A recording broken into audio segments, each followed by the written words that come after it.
We need to find some music real quick. Let's see. Let's find some public domain. Nope. Why are you public domain horror films?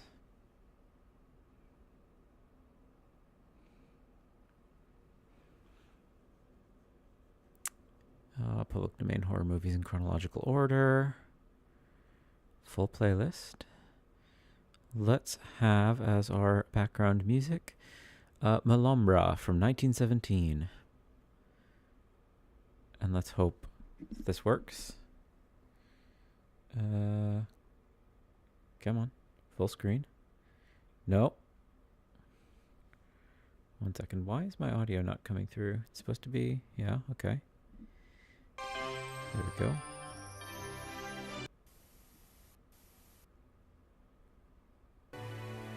Okay. Well, as always, we hope that even though the movie is public domain, we hope that the music is also not public domain. I don't necessarily know that this is a music score from 1917, even though I do know that it is a movie from 1917. Hello, everyone. Welcome back. It's me, Apodemus Witherby. We are here on Valentine's Day, Valentine's evening, I should say, at 8 p.m. Eastern, and we are going to. We're not going to finish out this list today. I think we'll just do the T line for now, and we'll keep that nice and quick, and then we'll do one, maybe even two whole chapters of Resident Evil 4 remake. Probably just one, because I do like the idea of one chapter per episode. That's rather nice. So. Buckle up. We have to do the T line. Tales from the Dark Side. I don't know if this is supposed to, Tales from the Dark Side, the movie, I guess. Tales from the Dark Side is fun. I don't think they hold up particularly well. I also don't necessarily remember the movie particularly. Tales from the Dark Side, of course, was like this anthology series, and there were I think it was an anthology series, at least. Like, I remember there being, I think it was a TV show. It was like kind of a predecessor to like Masters of Horror and some of these types of things. That's kind of my, or like Tales from the Crypt. Like it's like here's a bunch of short films that are sort of like 1 hour each, and then the movie is hey, yeah, let's do this as a theatrical release. And I don't remember the movie. Let me double check my audio, by the way.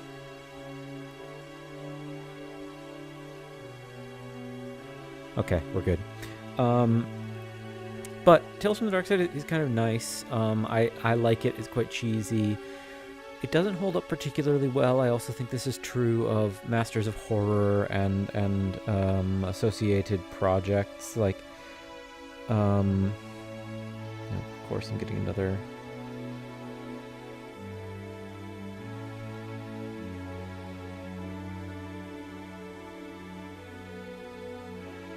Getting another message.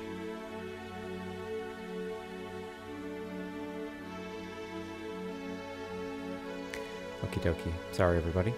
I don't think they hold up particularly well.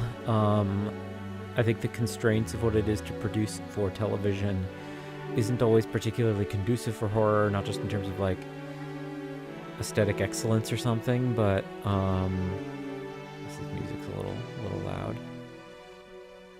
Tune that down. But even just in terms of like, what does it mean to like build a story? What does it mean to set the scene?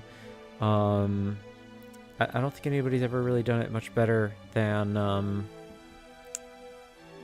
Twilight Zone, honestly. And Twilight Zone wasn't even really horror per se. Like, it is often horror tinged, but yeah. It's on the low end of maybe worth seeing. We continue with the T line. Sorry, I'm a little distracted. A bunch of work stuff is running my way. Talk to me.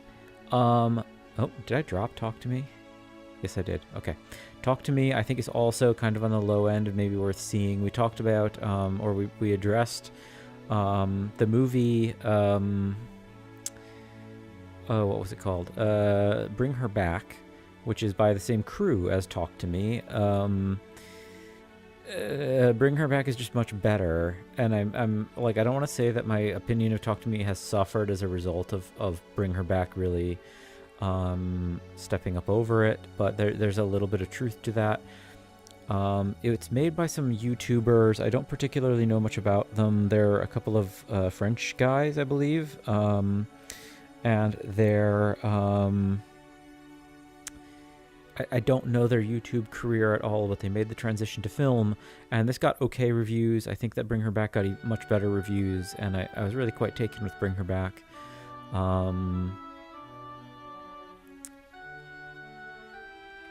I'm going to change our music. I'm not particularly digging this. Even with the audio down, it's not sticking with me. Let's try...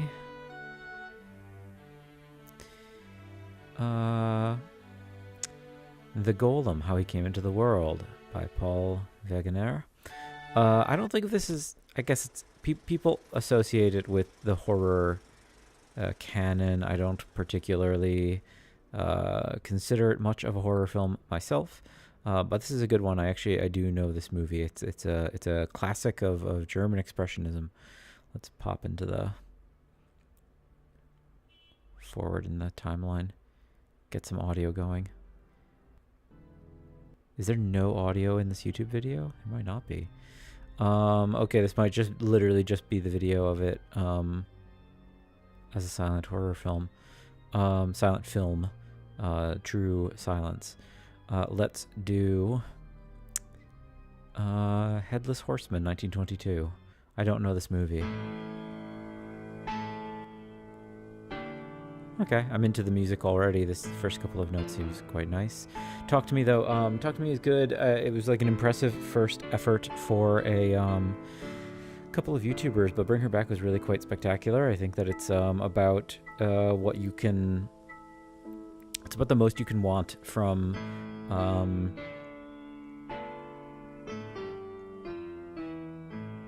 I shouldn't say that. That's a little bit mean. I shouldn't say it's the most you can want from YouTubers, but I feel it's like it's a remarkable exercise and like proof that there's talent everywhere. So Bring Her Back, I think, is really quite good. I would probably put Bring Her Back in pretty high in actually good. Like, I thought that was pretty great.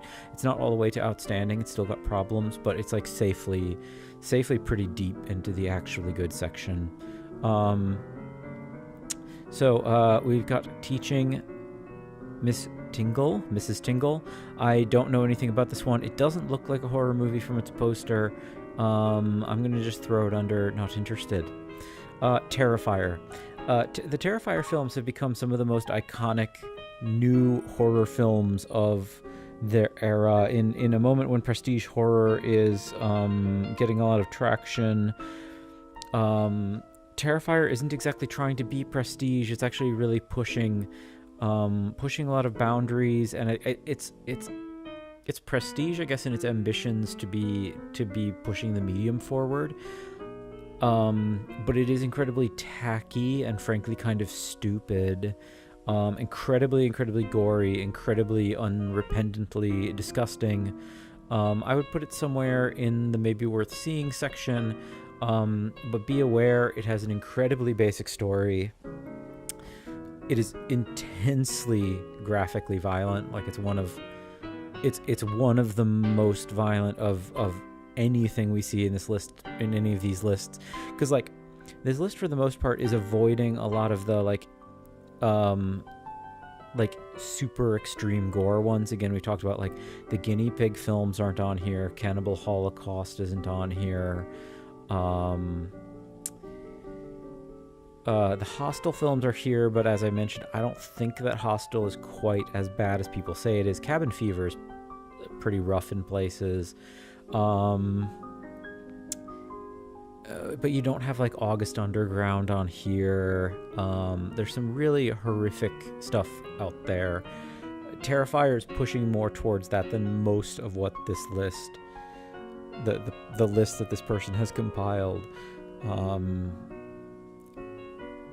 is pursuing, and I think it's kind of interesting as a genre exercise of the crew behind Terrifier very clearly want it to be this like throwback. They want Art the Clown, who's the character you see on the poster here, to be this kind of new icon of a horror age, because we've been so long without this kind of like iconic horror figure in the way that you get with Jason and Freddy, and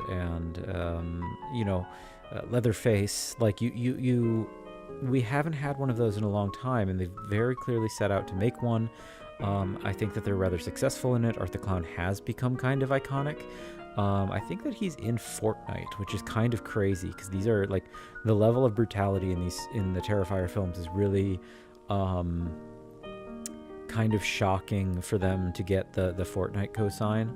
I think it's in Fortnite. I might be wrong. He has some kind of branded tie-in. It might not be Fortnite specifically, but he's in something that isn't necessarily the thing for gorehounds.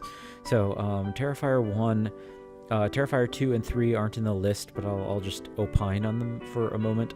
Terrifier 2, I think Terrifier 2 is both a better film than Terrifier 1, and also kind of the pinnacle of the exercise that they are seeking to work through. Terrifier 2 is gorier than Terrifier 1. It's much longer. I think Art the Clown has a much more pronounced character in it. It is incredibly brutal, and like even for me as someone who's like pretty a very seasoned horror watcher, and someone who's not like particularly turned off by gore, Terrifier 2 was really pushing my limits. There's one kill in particular in the middle of the film that just keeps going, and it's really, really horrific. And like I respect it, because what they are doing is that besides the fact that they're trying to push a genre exercise as far as possible, they're also like pushing forward gore effects. Like they're really doing some stuff that you don't ever see otherwise. It's actually really like if you can kind of distance yourself from the content and just like look at it as like a technical achievement, it is quite impressive. I will also say Terrifier 2 I think is also more ambitious in its storytelling, and I don't necessarily think this is like Terrifier 1 is tremendously stripped down and basic as a slasher film. Terrifier 2, there's some part of me that is actually a little bit critical of it for trying to implement too much story. But I do kind of like respect what it's attempting to do, because it's longer than one might think it might need to be as a slasher film, and it has this weird almost fantasy epic element to it, not in the sense that it's like Lord of the Rings fantasy epic, but it's like it has some kind of like lore world building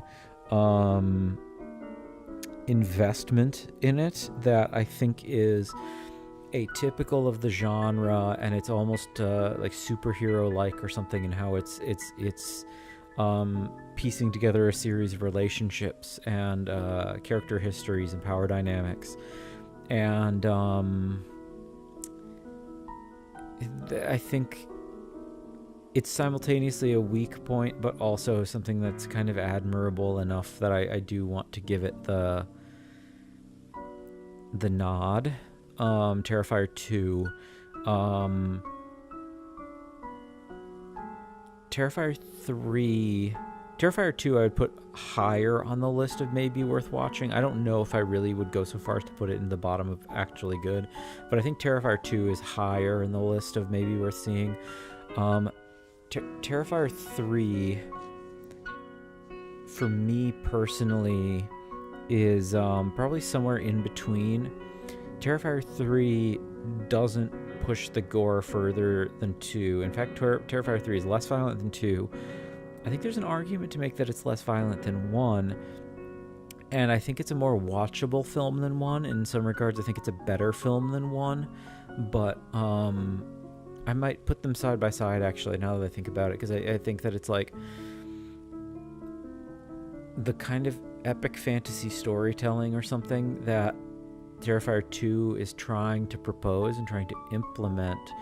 Terrifier 3 is kind of obligated to follow up on, and I think that obligation kind of weakens the film because it necessitates that the plot move through a series of like Terrifier 2 is a call, Terrifier 3 is a response, and the saga's not yet over. We're it seems almost certain we're getting a Terrifier 4. But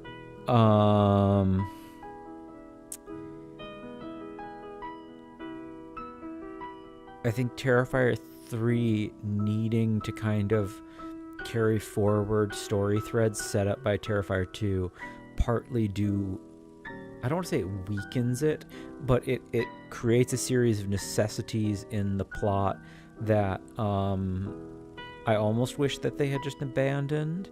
Terrifier 3, though, I think is more watchable than Terrifier 1 in many regards, and it's got a few decent gags, I guess you could say. Like it kind of aspires to be a holiday-themed horror one, like the ads for Terrifier 3, if you saw the posters at theaters or the t-shirts or whatever, is Art the Clown wearing like a Santa Claus outfit, and it is kind of Christmas-based. I'll also say I will make one spoiler. If you hear about it, if you hear people talking about Terrifier 3, every once in a while people will bring up this thing that like, oh, there's like violence against children in Terrifier 3, so I don't want to watch it. And I understand that feeling, and I will spoil that, so, skip ahead 30 seconds or a minute or two, or when I scroll back down to the T-line to get to the Texas Chainsaw Massacre films, if you don't want to hear the spoiler for Terrifier 3. There is technically violence against children in the film. It is not particularly graphic. It is not the kind of gore you will have seen in Terrifier 1 or 2, or even the other kills in Terrifier 3. The part of the gag of Art the Clown is that he not only dresses as Santa, but he actually like sneaks into a mall and like is in a mall Santa display and is giving kids gifts. And eventually it is revealed that these are bombs, and the bombs blow up, and a bunch of people die, including children, but also their parents and a bunch of other people at the mall.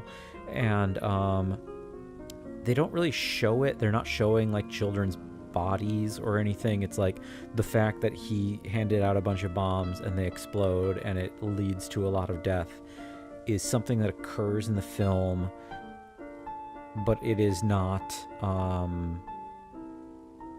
graphic in the way that a lot of the rest of the films like border on like gore porn or torture porn. So if that one thing, if you hear that, if you encounter that, and that worries you, and that's keeping you from looking into the Terrifier 3 in particular, it's not what the first two films would indicate to you. The fact that there are children who die in Terrifier 3 is not reflected in the aesthetics of violence that Terrifier 1 and 2 propose. Okay, we're heading down to Texas Chainsaw Massacre. Texas Chainsaw Massacre, the OG from 1974, is absolutely a personal favorite. I love Texas Chainsaw Massacre. It's pretty high up there. I don't know if I put it ahead of the Aliens films. It's probably up here, though. It's like pretty high up there for me. Texas Chainsaw Massacre from 74, Tobe Hooper, shot on 16 millimeter. Where to begin, man? Texas Chainsaw Massacre is an unbelievable film.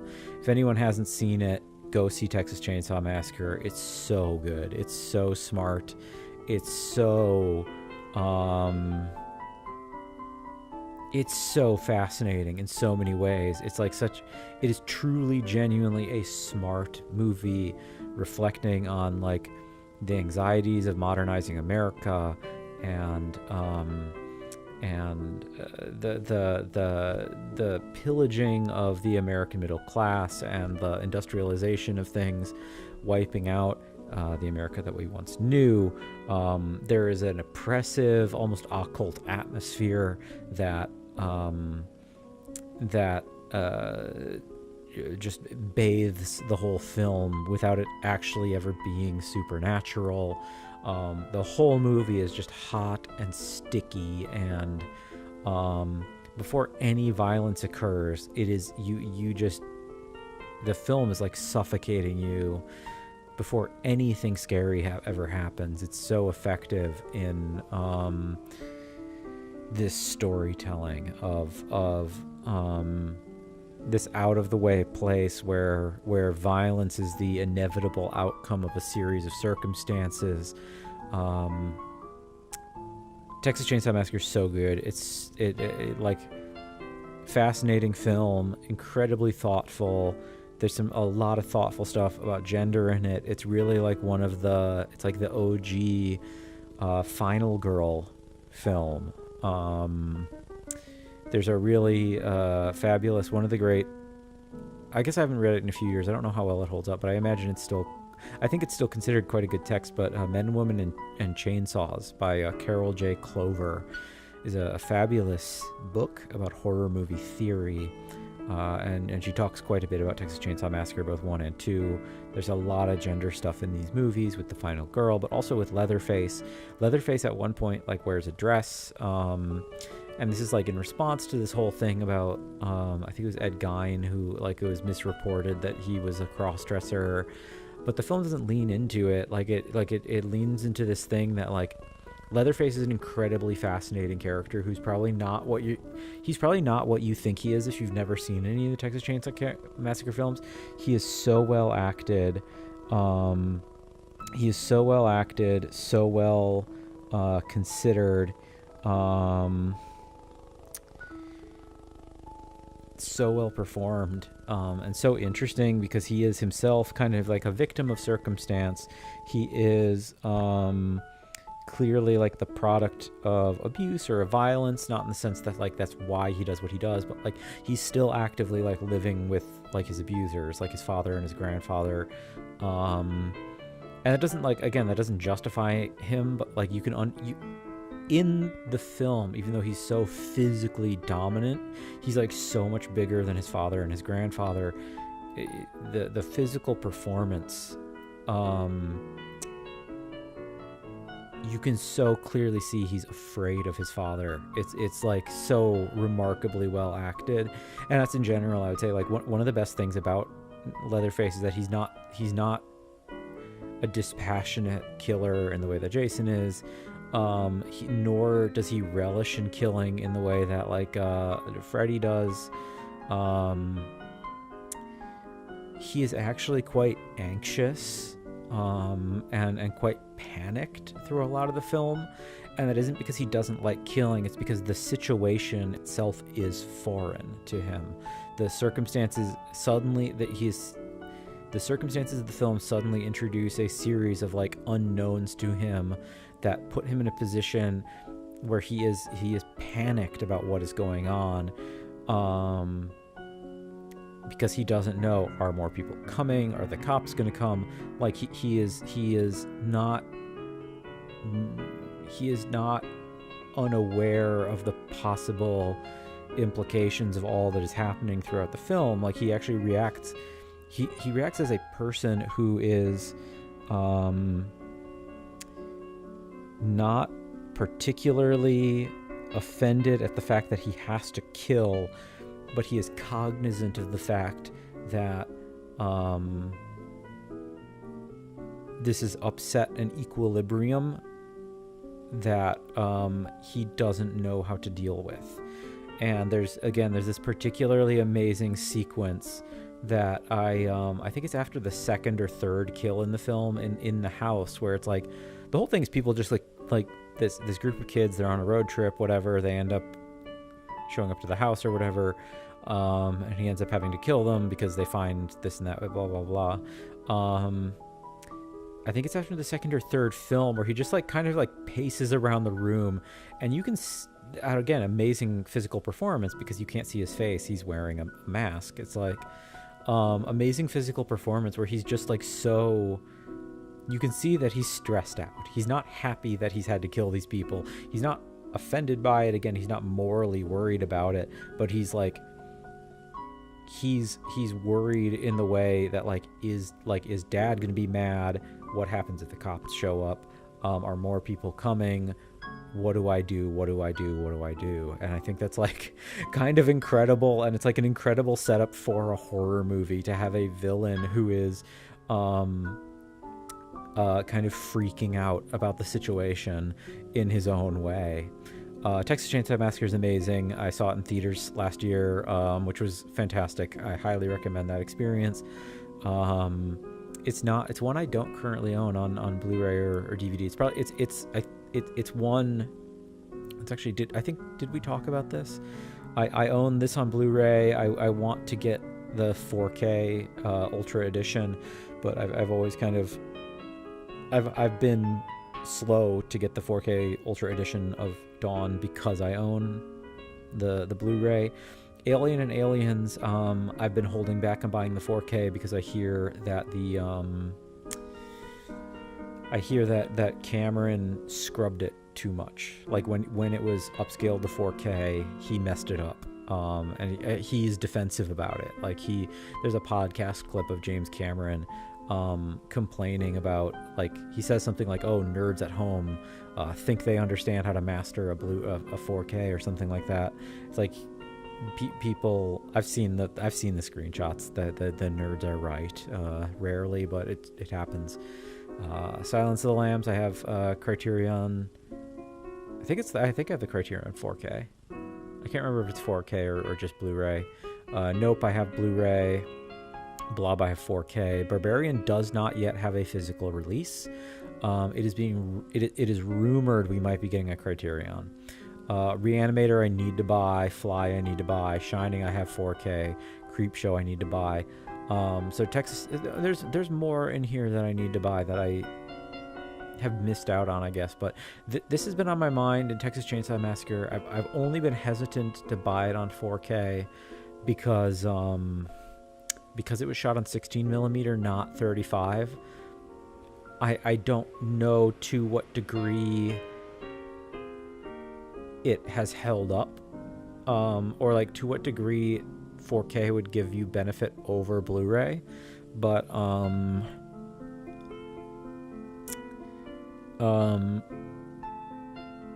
don't know. I have to do more research into it. Texas Chainsaw Massacre 2 is actually good. I don't like it as much as other people. Like, I think that a lot of other people would want to throw it up into the outstanding section, if not their own personal favorites, certainly not my personal favorites, but I think it's actually good. I'm not as inclined to throw it in outstanding. I think it is held back a little bit, at least, by the thing that we've talked about at points throughout the series about Texas Chainsaw Massacre 2, I personally find to be a little bit annoying in places. It's a very, very different film than the original. The original is extremely grim and extremely gritty and extremely stripped down and simple and atmospheric. Texas Chainsaw Massacre 2 is like almost a comedy. It's like almost a horror comedy. Like, I would say, let me look up Texas Chainsaw Massacre 2 poster.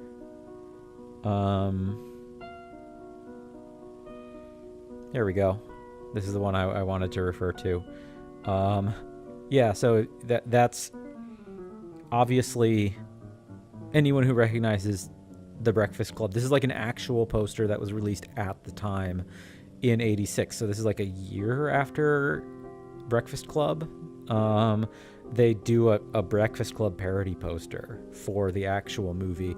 And it's, as I said, it's not like, it is bordering on being, it borders on being a horror comedy. And it is smart, and there's more gender stuff in it. Insane performance by Dennis Hopper as this, like, police sheriff who is looking to hunt down the family. There's some cool ideas. There's some cool visuals. There's some gross ideas. I think it also like retroactively kind of reflects back onto the first film in some interesting ways. I think the only thing that kind of holds it back for me, that's keeping it from outstanding, is that there's like one or two sequences that go on a little too long, and there's like a little too much screaming, which is like kind of also part of the problem with the end of Texas Chainsaw Massacre. But like Texas Chainsaw Massacre really pushes it all the way to the line of like, here's like an extended sequence of a person just screaming, and that's like the primary audio. I personally think TCM2 crosses that line just a little bit, and it's not egregious, but it's just enough that those sequences knock it from outstanding to actually good for me. Leatherface 1990 is I'm gonna just drop that straight into actually bad. I don't have much to say about it, but it's a bummer.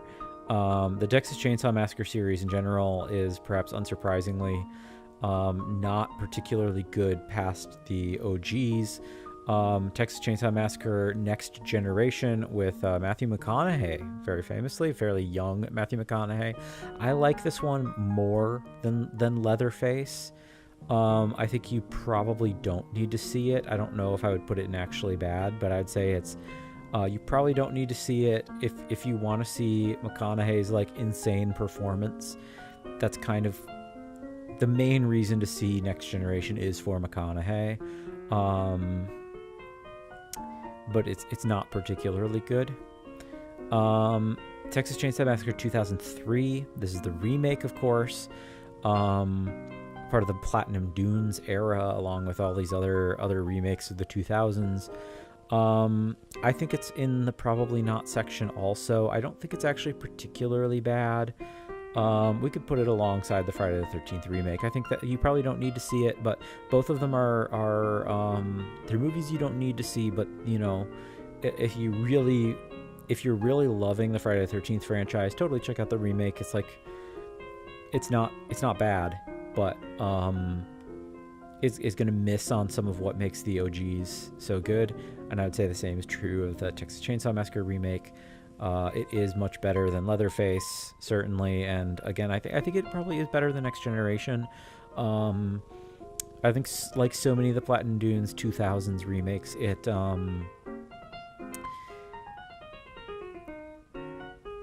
I'm trying to think of how to put this. It's a little overmade, I think is probably the best way to put it.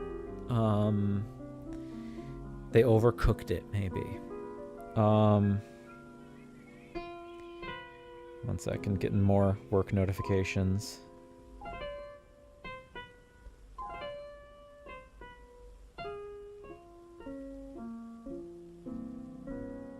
Okie dokie. Okie dokie. Texas Chainsaw Massacre at the beginning, I don't particularly remember.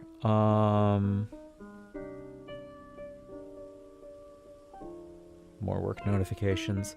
I don't particularly remember. I largely remember it as being quite similar to the remake, but worse. And I might drop it down pretty low in the probably not section. I don't think it's like an exceptionally bad film, but I remember it just being kind of bad. And I think that like my concern of the 2003 version being our music is a little loud again. I feel like I am digging Headless Horseman's tracks, by the way. It's just a hair loud right now.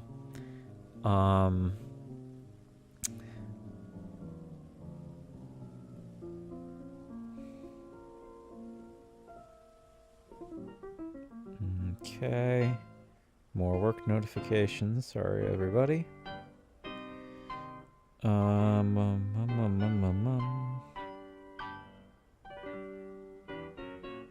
Okay. The idea that this is like overmade, like they overcooked it, I think Beginning is in a similar zone. and there is some kinship to some of the problems of the what's it called, the Rob Zombie Halloween, that like we don't need an explanation. I think that doing the beginning is silly and pointless. The original Texas Chainsaw Massacre tells you its story without needing a prequel. Texas Chainsaw 3D, I actually I know I've seen it. I remember renting the DVD. So yeah, 2013 would have been, maybe I didn't get it on DVD. I'm trying to think. So 2013, I'm just trying to think of where I'd be in my life. Like that wouldn't, like, by 2013, I wouldn't have been renting a DVD at all. Not just in the sense that like the video stores were gone or whatever, because I'm still stuck around that late, but like more in the sense that like where I physically geographically lived in 2013, I wouldn't have been renting a DVD. I'm gonna throw it under needs a rewatch one way or the other. I'm almost certain I've seen it, but I imagine it's probably bad. 2013 3D movie means it's kind of in the wave post Avatar, which isn't a good thing.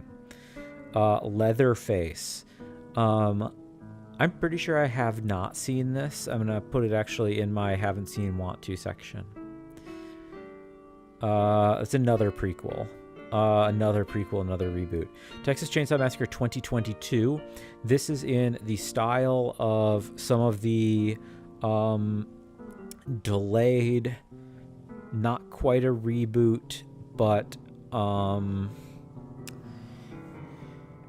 long delayed sequel that erases the canon in between thing that you get with like the David Gordon Green Halloween, which we've spoken very highly of. So this is attempting to do the same thing, but boy howdy does this movie suck so bad. I think I might throw it into Please Don't. And I don't know if I instinctively think of it as being, I don't know if I can independently think of it as actually being worse than like Rob Zombie's Halloween. And I think it's weird to say that it's worse than House of the Dead or something. But the more that I think about it, I do think it deserves to be in the Please Don't section. Texas Chainsaw Massacre 2022 is a Netflix production. It is an incredibly confused film that, following on the era of prestige horror, desperately is trying to be a prestige horror film with ideas, but its ideas are so confused. The ideas are so confused and so bad that I don't know if it's an issue of too many cooks in the kitchen. I don't know if it's an issue of it being adapted from a different script or like converted, like it was supposed to be something else to begin with and only got retooled into this way after the fact. It's a really bad film that essentially erases all of the previous films. I think at least since Texas Chainsaw Massacre 2, if not the original Texas Chainsaw Massacre. I don't know how much I want to get into it, because I would need to explain so much of the plot for me to explain why it's such a bad idea. I think the shortest explanation I can give,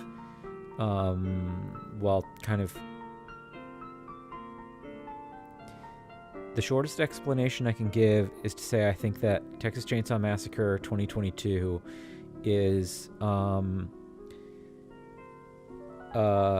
politically reactionary in a pretty despicable way. and it's not respectable as a piece of art, not just because I disagree with its politics, but because it is full of ideas that don't make any sense. And it, like, I guess this is maybe like the inevitability of reactionary art, that like it isn't a cohesive work because there fundamentally are contradictions within its political schemes.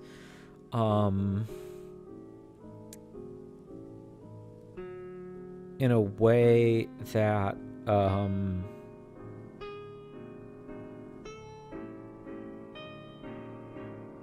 besides just being bad in terms of like pacing and structure and suspense, atmosphere, all of that stuff,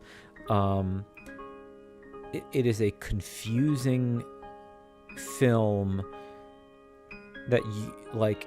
If you and some smart people watch it, I guess I might even throw it into bottom of actually bad rather than please don't. I think it's probably conceptually as bad as most of the stuff on the please don't line. I'm going to bump it up to actually bad because it is an interesting enough film in terms of its ideas. And that isn't to say that I respect those ideas, but if you and some smart people watch Texas Chainsaw Massacre 2022, you will be able to talk for hours about it. And that's not to compliment it, but it's not to compliment it exactly, but I think trying to unravel what it is they were attempting to do with its reactionary politics is interesting, without actually wanting to say that it's a film of quality. I say that as just a means of building a foundation on the idea that like it is full of so many contradictory ideas that you untangling the mess of ideas is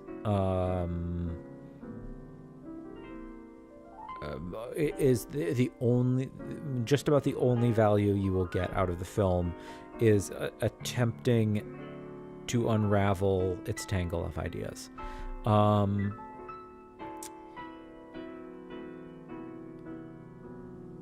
So yeah, Texas Chainsaw Massacre, that's another one that I do kind of want to do a video essay on, and I would be inclined to do a comparative dialogue with Evil Dead Rise, which I also think is like kind of reactionary and conservative in a bad way. But when we talked about this when we put this up here, that I think Evil Dead Rise is accidentally conservative, or like it's like a kid with a gun. It's like it's playing around with a bunch of ideas that it doesn't fully understand, and it consequently arrives at something that is rather conservative and reactionary.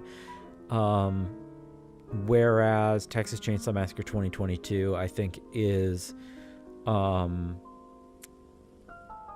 very intentionally playing with these ideas in a way that is equally reckless and equally stupid, but I think bordering on actually malicious. Like, I think it is actually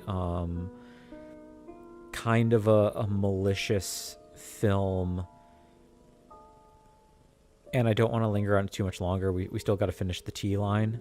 We've got about 10-ish films to go.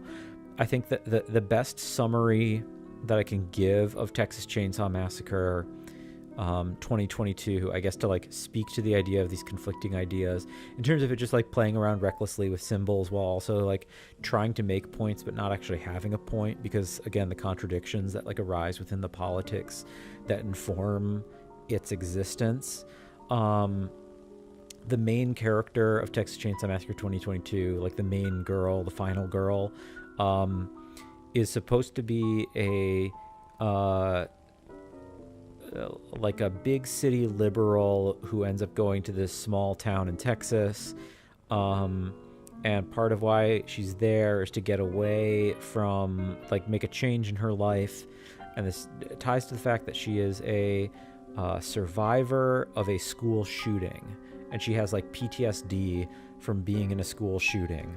So already it's like messing with some really heavy, really complicated symbols.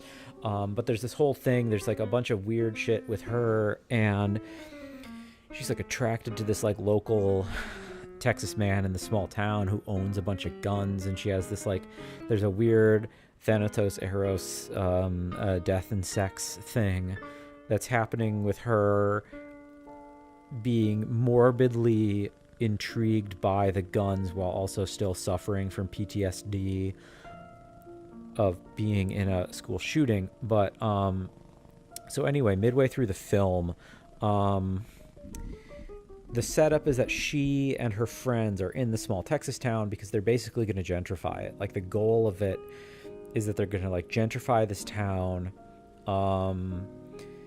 and it's this weird hit piece making fun of millennials for being frivolous. But like my point is that at one point in midway-ish through the film, there's like a party bus full of like dumb drunk millennials that shows up to the small town, and Leatherface naturally gets on this bus with all these dumb drunk liberal rich, spoiled, out of touch millennials. And he gets on the bus and he like, I don't even remember what he does to get this reaction, but this like kind of chubby, pardon the term, but like quote unquote like soy looking millennial looks him up and down because he did something.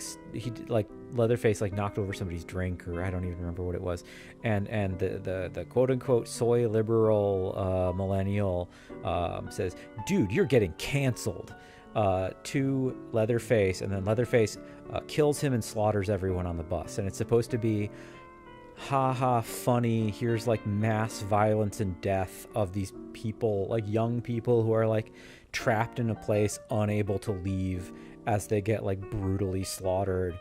And it's so incredibly strange and contradictory, and they're wielding, again, they're just wielding a bunch of symbols so recklessly that they don't have any respect for or appreciation for, as part of some kind of, they're trying to tell a political story, but again, there's too many contradictions within this weird thing of the protagonist is supposed to be, again, it's supposed to have PTSD because mass killings are bad, but also Leatherface killing all these millennials is good.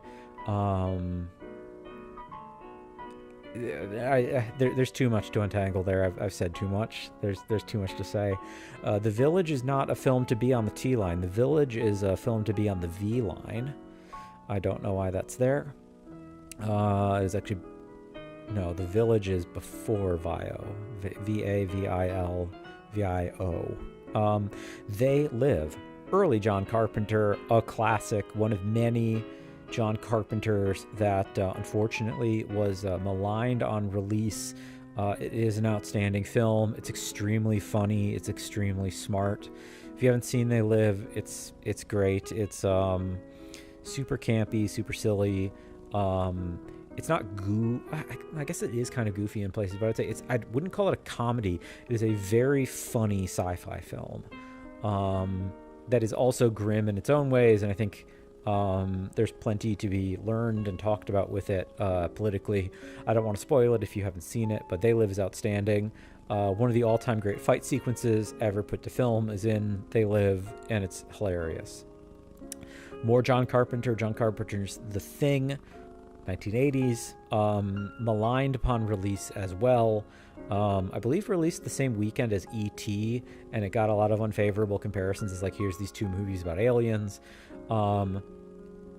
It got very bad reviews almost across the board when it released, which is shocking because people do now consider it. It is like almost universally regarded as one of the greatest horror films of all time, and it got horrible reviews on release, like even worse than The Shining. Like The Shining was a little bit more divisive, I think.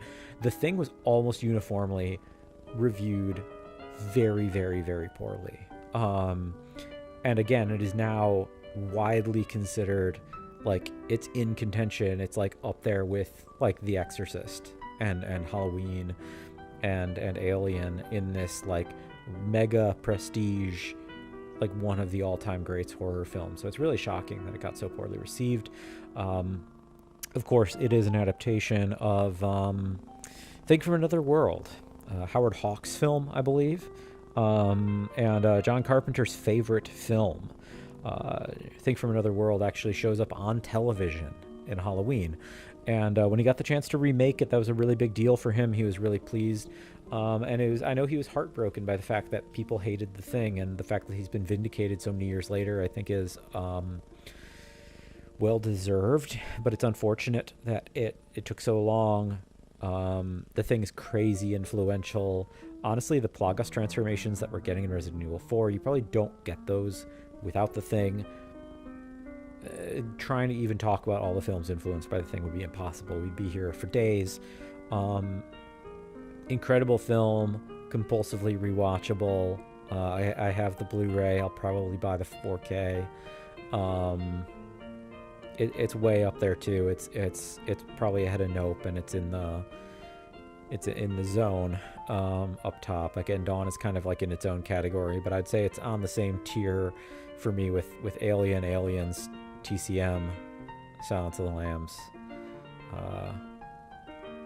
Yeah, it's The Thing is amazing. If you haven't seen it, go watch it right now.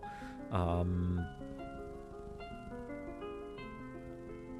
trying to think if there's anything else I want to say about The Thing. I don't think there is. I think it's just an incredibly good film. I think it's an incredibly good film, and I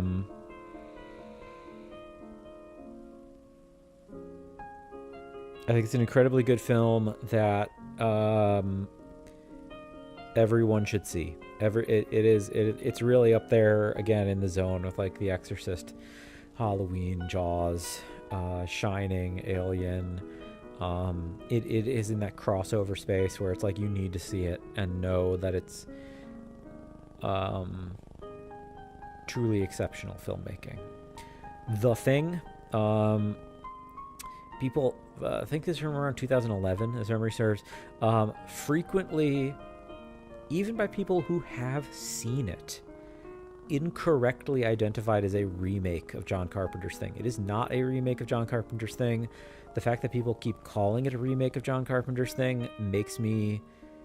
It's like one of the craziest examples to me of like film literacy. It is a prequel. It takes place... It is a prequel. It is not a remake. It is crazy to me that this is not something people understand. I think it's somewhere between probably not and maybe worth seeing. I think that it's not. I think it's probably in the probably not zone. It's not as bad as people say. It's not particularly good.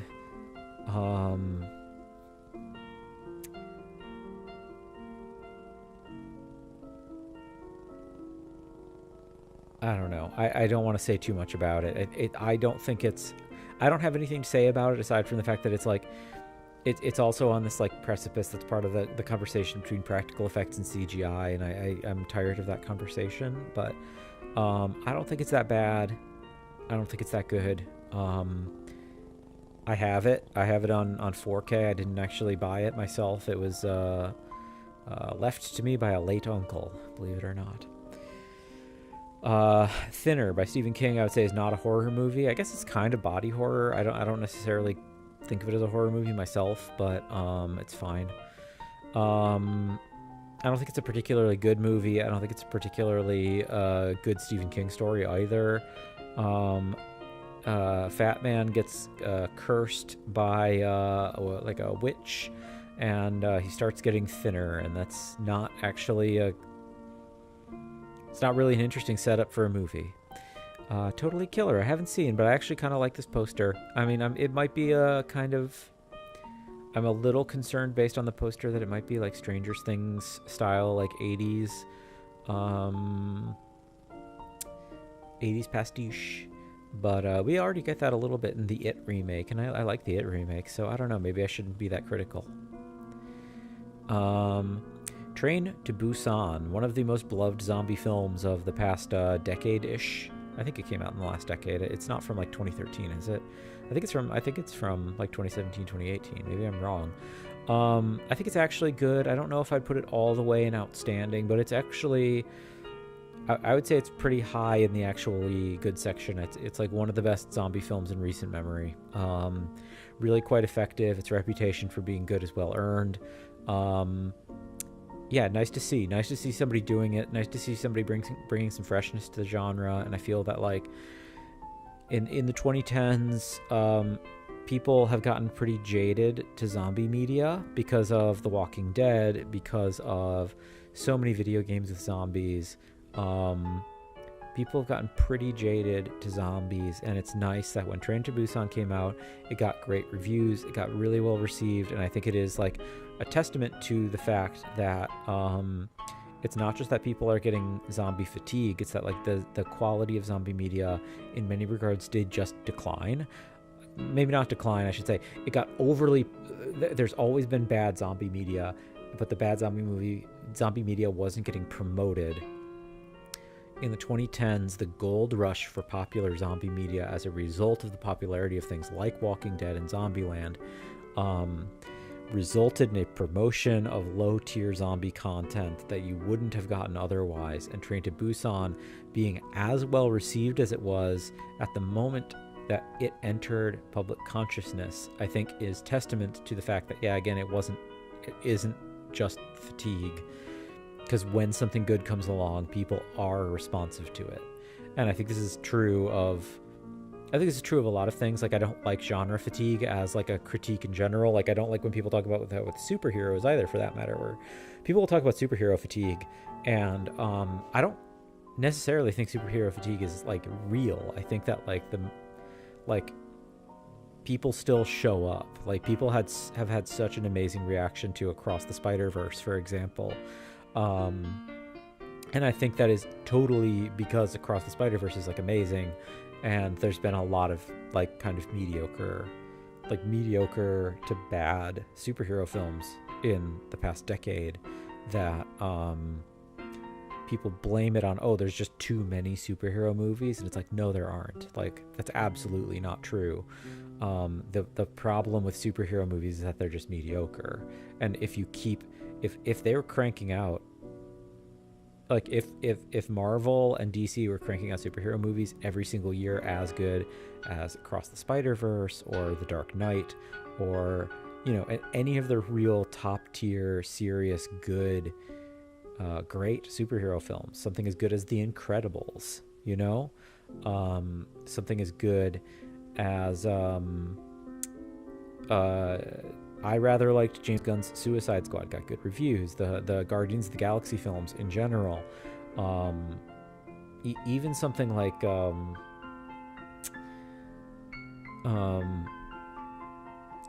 Matt Reeves's The Batman. Like, if that is par for superhero films, people will keep showing up, and that's not what's being put out. Like, you're putting out Jason Momoa Aquaman and Wonder Woman 1984 and The Flash and you know, so many forgettable MCU films. Quality is why people weren't showing up. Tremors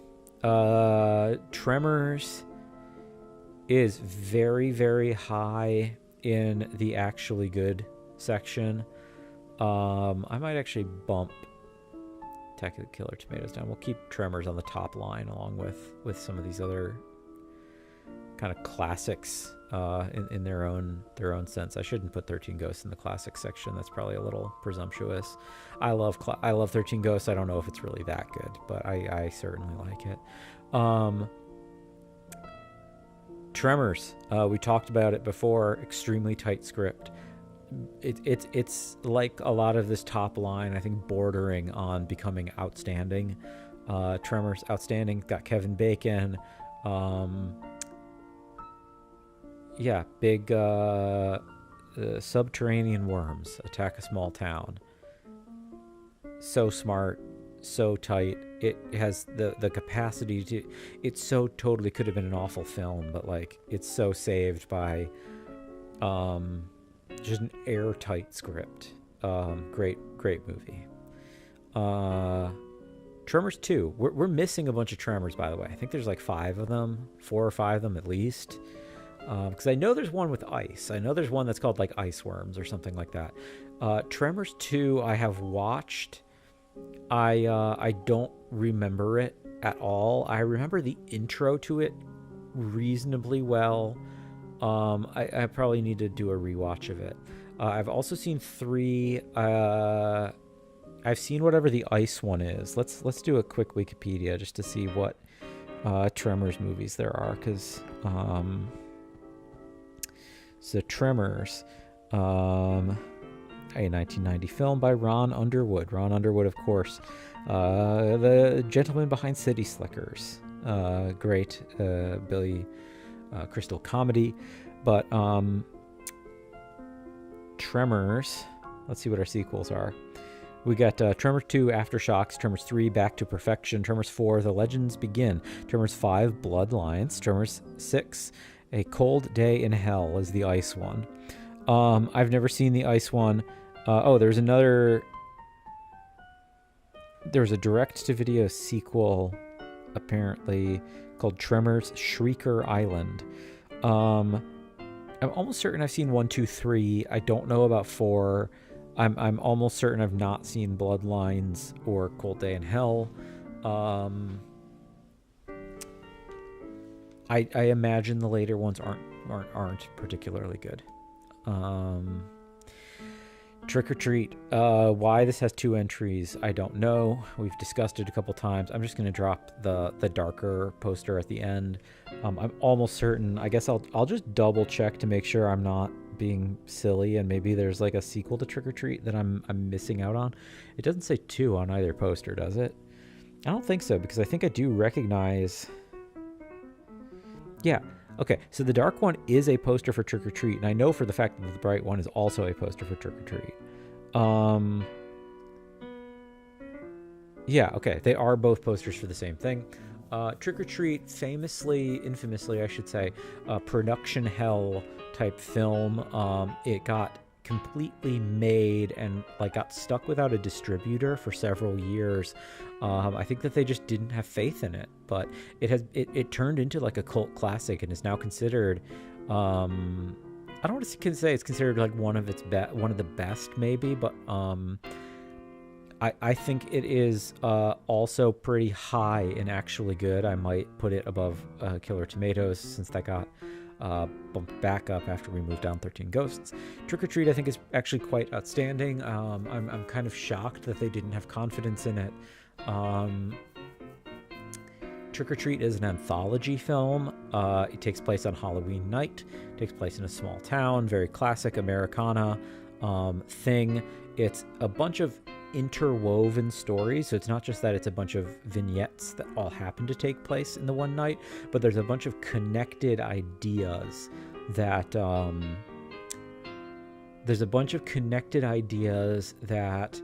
as you watch the film, how the different sections connect with each other. I think it's actually like surprisingly quite smart. I don't think it's tight. When I talk about Tremors being tight, I talk about Tremors being tight in the way that like Die Hard is tight, and like Back to the Future is tight. Like everything that gets set up pays off. Trick or Treat's not quite like that, but I think it's still pretty smart about setup and payoff of ideas.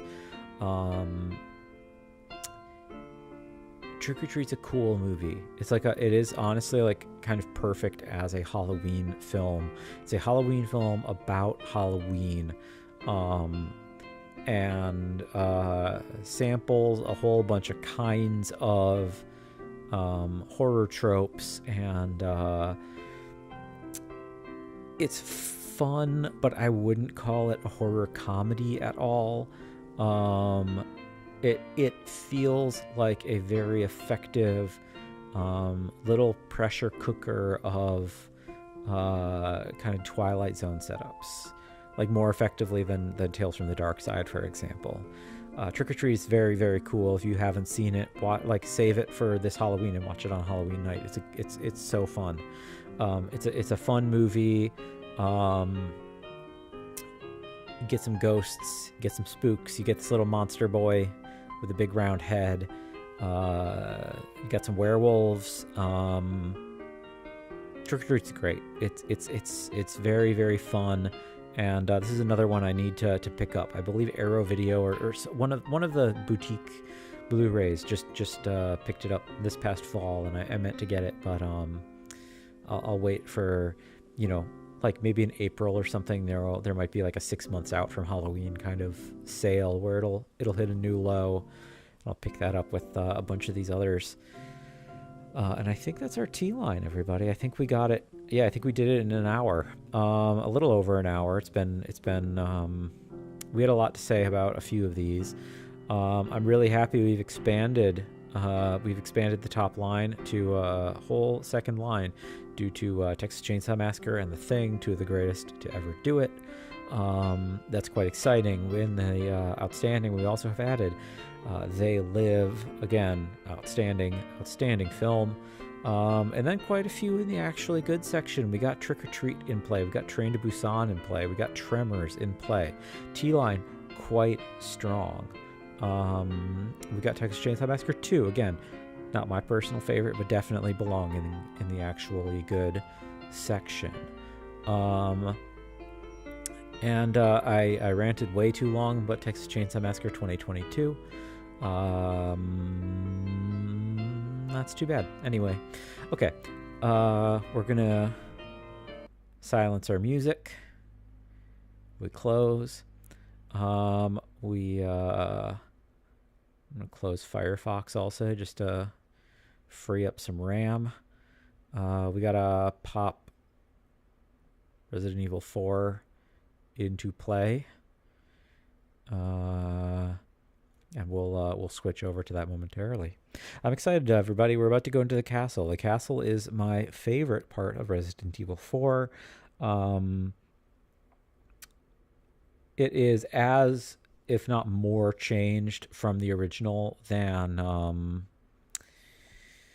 what went on with the village. And I think that's a good thing. I think that's like a cool thing that they undertook this, and it makes me a little bit more confident in the notion that a Resident Evil 5 remake, if a Resident Evil 5 remake is kind of as or more aggressive than the Resident Evil 4 remake, I feel like there is potential that it will not be a racist mess, which the original game kind of is. And I do actually kind of like Resident Evil 5. Like, mechanically, I think it's a fine game, but aesthetically, it is in fact actually and unironically a racist game. And if you disagree, if you're watching this and you're mad about me saying that, it's okay. You can leave. Anyway. You probably have already left, like, unless you skipped straight to the game section of the video. Like, if you heard me rant about Texas Chainsaw Massacre 2022's reactionary politics, you probably already know that I'm not your guy. Real quick, everybody, while we're on the menu, as we have done, I am going to we're gonna take a brief little pause for a second. I'm gonna go grab my water bottle as always, and I'm gonna turn off the lights as we have done the last couple of nights. So hang in there with me, everybody. Maybe grab some Valentine's chocolate or something while I'm doing my stuff. So see you in a moment.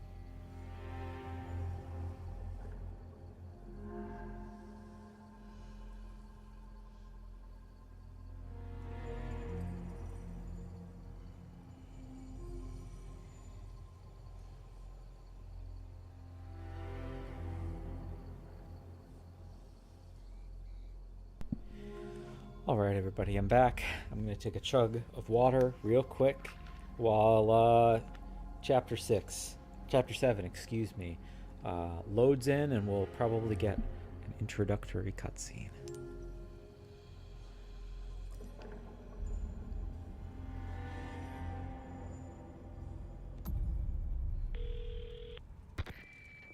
Hola, Luis here. You guys still around? Well, I wanted to go home, but Ashley just had to see this castle first. Perfect, because I have a present I want to give you. Medicine that will help to suppress the progress of your problem. Where do we go? Let's see. Come to the courtyard inside of the castle. We can meet up there. Ciao. All right, Ashley. Luis just said. I got it. Guess we better get going. Okay. Did he fall? Okay, well that was a waste of a bullet. That's okay. Castle, as said, is I think my favorite section of the first game, and actually, since we don't have a treasure map of the castle, let's just make sure we're not missing any. I don't hear the squeak squeak of one of the hurricane lanterns, so Castle's probably my favorite section of the original game. Of what I played, or of what I recall, I suppose I should say, of playing this section.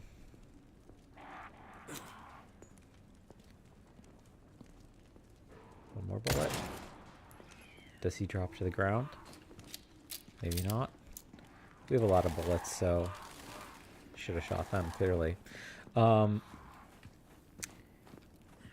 do think that this will probably be my favorite section of the game overall. As with the original castle, we start with a little courtyard with a nice, a fresh new merchant who should have a bunch of new stuff. We do have vintage compass. Nice. We can sell that immediately, I'm sure. Castle is quite important to this game insofar as that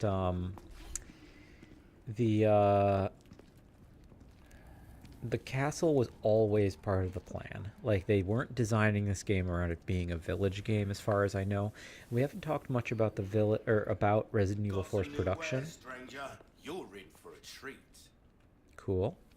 We haven't talked much about Resident Evil 4's production so far, but Welcome. I got something new for you. treasure map castle. Thank you. All kinds of trinkets in this clown's castle. Upgrade tickets 30. You ain't no good, are they? Red herb drop. That's appealing. High powered scope is also pretty appealing. Money can't buy. Well then, what can I do you for?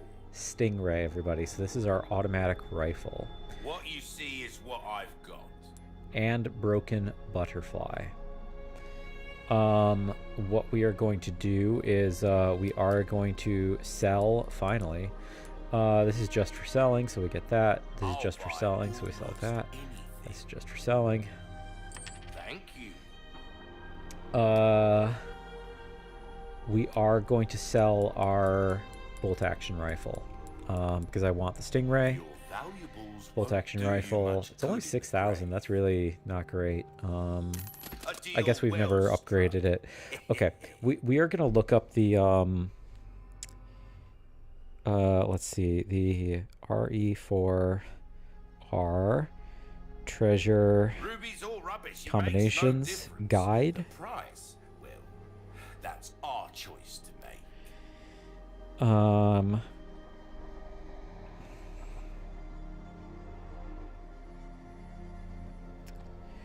Let's see. How do we do this? Multipliers.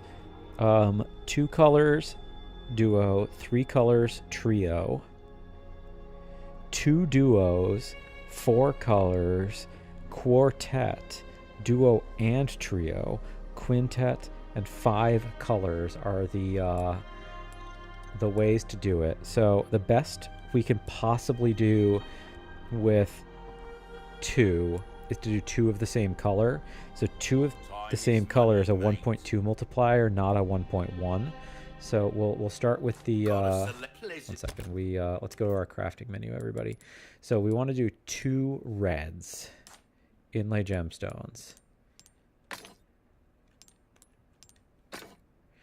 Okay.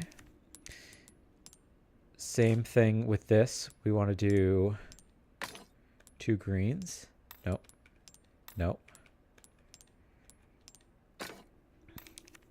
And we got to save some of the others for their respective purposes.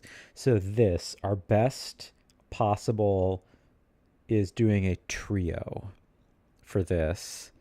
Our best possible is 2 of the same for this. And for this, 2 duos or... No, 4 colors is better than 2 duos. Though a quartet is even better. So we're going to do a quartet on this. So what we're going to do is... we do red, red, red. Nope. Red. Quartet bonus. Excellent. And then this, we'll do a trio of purple.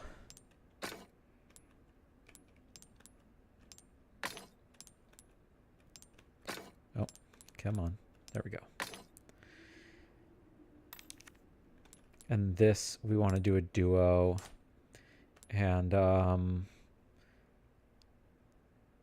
do a duo blue for the time being, just because I want to save the yellows. And so there were some treasures in the past we could have gotten like more optimal money out of, but I think Welcome. I'm sure someone can math this out better for me, but 138,000 I'm not gonna turn down. That gives us way more than enough to get both the Broken Butterfly and the Stingray. Broken Butterfly, of course, is our Magnum classic Resident Evil fixture. The Magnum is gonna pardon me. The Magnum, of course, is gonna be our boss killer. And we're basically going to exclusively save it for bosses. Like, I'm probably never going to be utilizing it. I'm basically never going to utilize it on regular enemies. I will maybe use it on mini bosses. Inventory full. I don't think it is.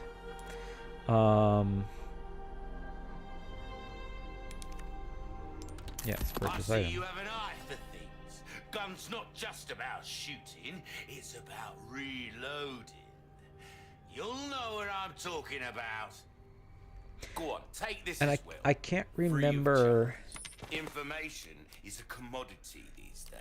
I can't remember if there is a free Magnum in this game. In the original, that there is a free Magnum, of course. You can Why get not the try your ornate hand Broken at a Butterfly. new gun, stranger? So we Might will... save your life. Nothing to change there. We will probably hold off on upgrading the Magnum until we know... What you see is what this gun turns heads into pumpkins, mate. Take this for a rampage through the patch. Cute. But yeah, we will... I can buy up to 3 of these. Do I want to do that? I think I You'll do. get some bang for your buck. I guarantee it. Anything else I can help? Tune-ups, yes. We repair the knife. That's good work, if I do say so myself. Red 9, there's no options yet. We could upgrade this. We have the money to do it too, so I might as well. There you are. We'll max As out. you wished. Oh, sorry, I keep going to the wrong thing. So for these, I think I'll hold off on upgrading a Broken Butterfly until we see if there's an ornate one or not, because we'll probably just keep the ornate one. If there isn't an ornate, then we'll start upgrading this. I remember where it is, at least the hypothetical based on my vision of what it is in the original game. And, you know, we'd be able to sell this back, and when we sell this back, we're wasting a little bit of money because we're not going to get the full value back, but if we get the ornate, but having it is nice, and honestly, even having it for 6 shots, right? Like, if we get the ornate one, I can dump all this ammo. I can dump all this ammo and sell it, and at least get an extra 6 shots of Not seen anything you like, mag Strange. ammo. Don't get yourself killed now. We will put this on top of my old chapter 9 save. Oh, and there's a note.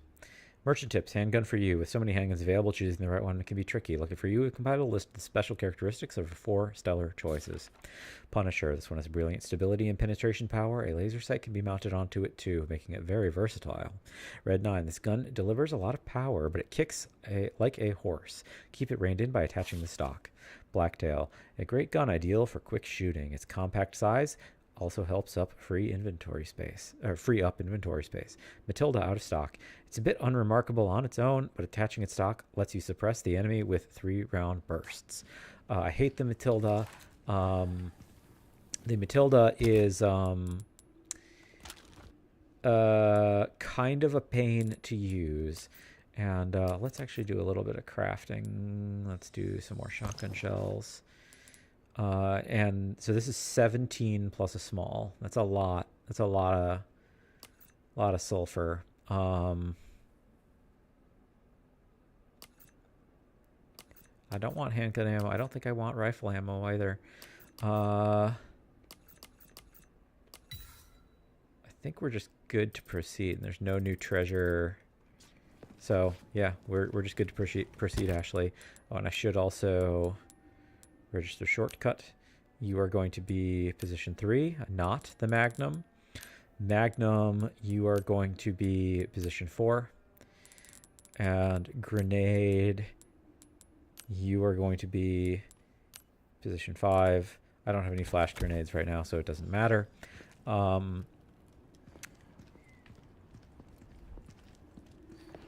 But yeah, oh, I need to parts scope. I don't think I need the 3-stage scope. Like, I don't think that's... Maybe I do. Dang, actually, maybe I want the 3-stage scope. Break's over, I suppose. Welcome. What can I interest But I can't sell my current scope, can I? Your valuables won't do you much I good can in sell the grave. scope. But do I want to use up my spinels? So I can do, for the rare instances in the game that I need to do ultra long range sniping, I don't think it makes sense. So we will just squint. We look across. We see a man in red. Courtyard's got to be through that gate. The kind of high priest who I think our hosts are gonna roll out the red carpet. he's the one who woke up El Gigante. What is that? I'm guessing it's not for decoration. There's quite a few of them over there, huh? Crossbows, huh? Something tells me they don't want to be friends. Things just keep getting better. Okay. Well,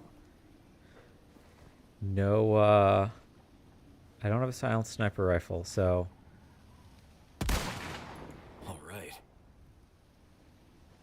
one head exploded. Is he gonna wake back up as a bloomer? I don't think so. Who else can we get is the question.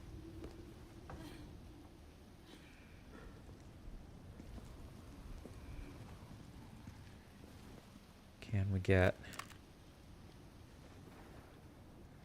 one of these gents? I think we can. Just trying to see, is that head or is that parapet? I think that's head. Holy.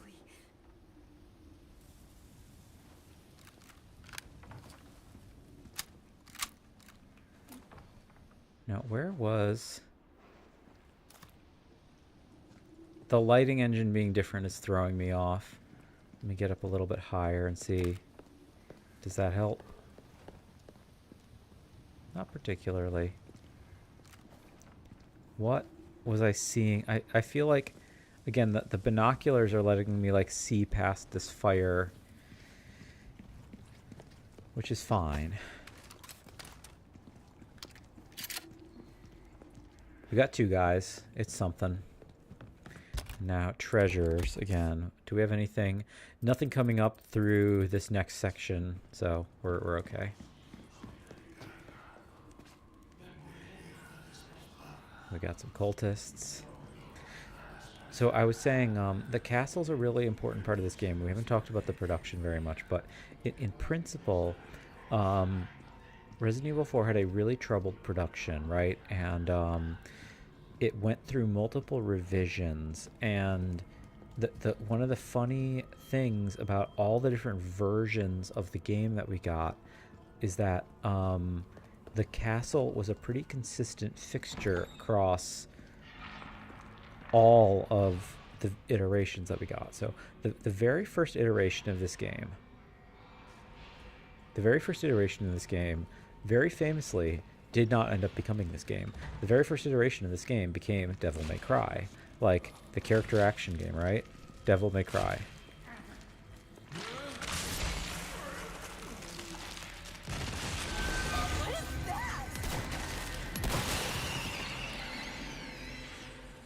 New Plaga type. Ooh, knife. Nice. Devil May Cry, like with Dante. That was originally a Resident Evil game. That was originally Resident Evil 4. And like they changed it. Like it wasn't I don't think you were necessarily going to be using a sword or anything. Like I think they changed the mechanics and stuff when they realized that what they were doing for it wasn't working. But all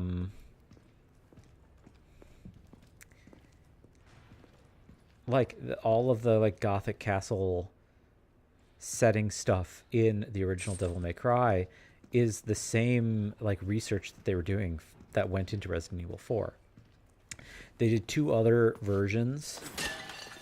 Oh, there is stuff in these. Okay, good to know. I didn't miss any back there, did I? No. So, it went through a couple of other iterations. They went back to the drawing board. They did this version called the Fog version of the game.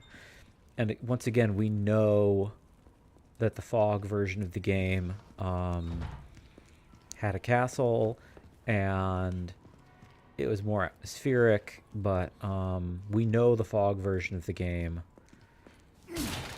is, in fact, like set in a castle. And I think there was one there. I think that's also the version there was going to be an airship, which doesn't show up in this, but let's see before we go too far. I don't see anybody. I hear chanting. This section can also be a little bit difficult, so okay, and there are 2 treasures for us to get. One optional, one, I mean, they're both optional, but, you know. Muerte. Matar.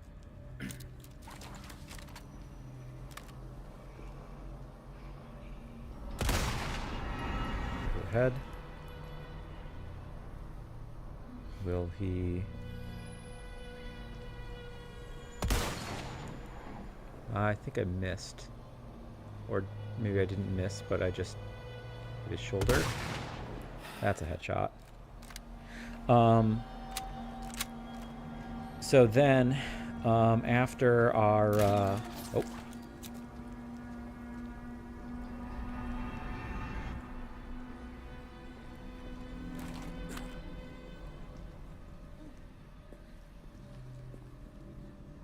Come on. No, you guys are behind the wall.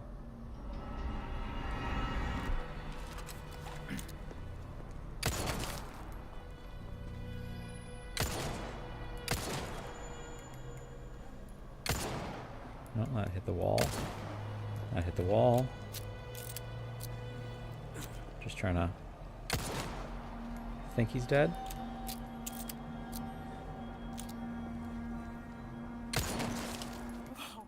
Headshot. Headshot. Not dead though. Not a crit. Are you... There you are. Nice That's a shot. headshot. That's a crit. Thank you, Ashley. I should probably also heal before this section. Do I... Ugh, I'm not doing great on healing items, everybody. I probably won't heal before this section because I don't have... If I had just an egg or just a snake, I would do that. But I don't.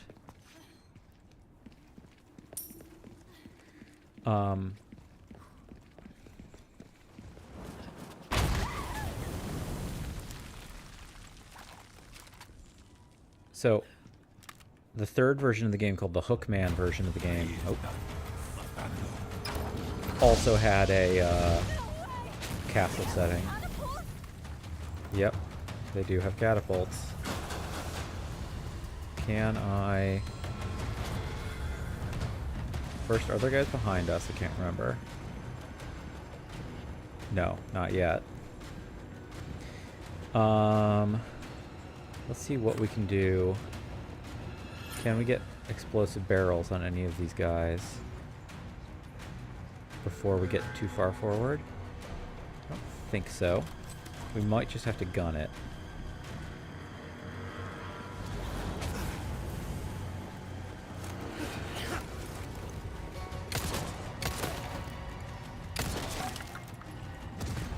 Ashley, follow me, please.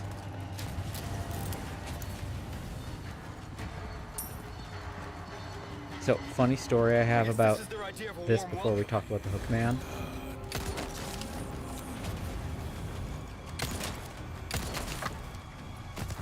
Is,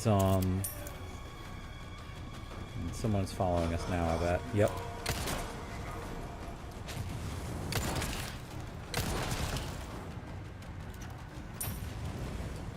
Before we get to the story about the Hookman. When I first played this game on the original Resident Evil 4 on the GameCube, I hadn't played a Resident Evil game before, so I didn't know how the movement mechanics work with, like, running and,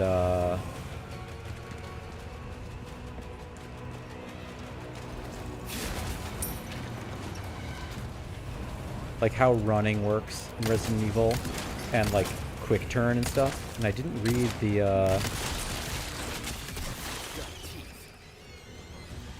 I didn't read the in-game tooltips, right? With, I didn't read the in-game tooltips that explain... No good. Oh.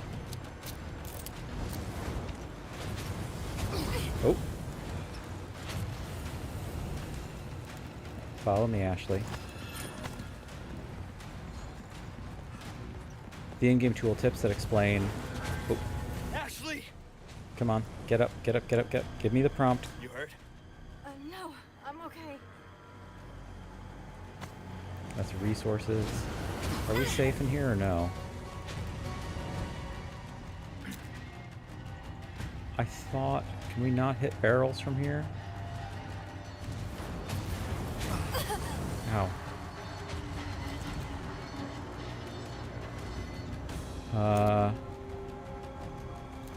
Let's see if we can rifle. Land for the... Okay, we got those landed. Can we...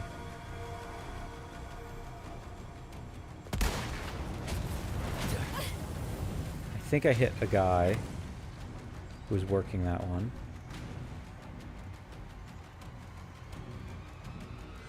Yeah, I don't see that one activating, so it's one down. Let's see. How about this one? Can we see a guy? Or do we see a barrel? I think I see a barrel. I think I see the red of a barrel. There we go. I also see the blue one of those. And the blue there. Look at you. Blue. Oh. I saw the red of another barrel.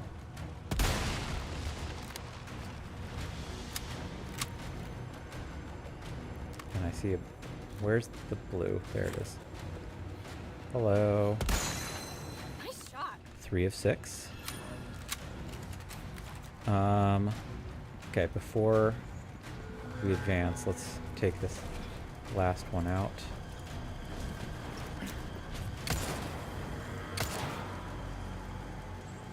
Can't see a red barrel.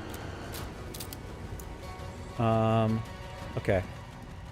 We, I think, drop down. No, we drop down the other side. Or here.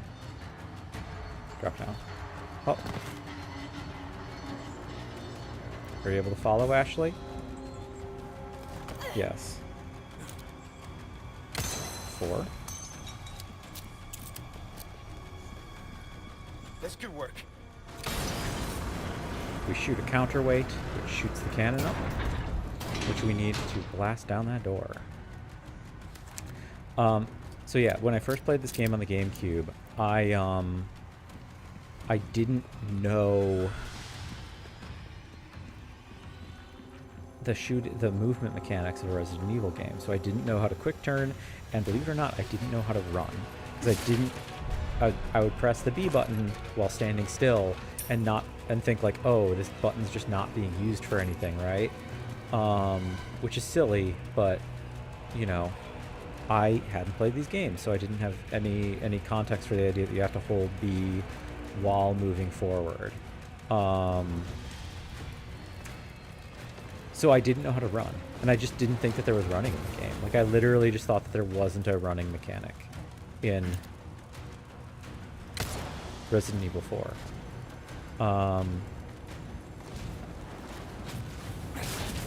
Which is pretty silly, but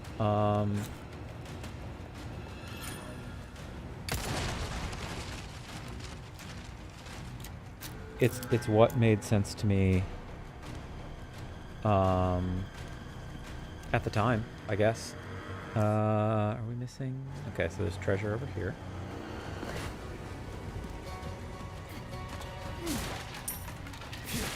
Oh, and a blue. Hello. So I'm gonna have to use a bullet. Can I not knife it? Maybe you have to shoot them.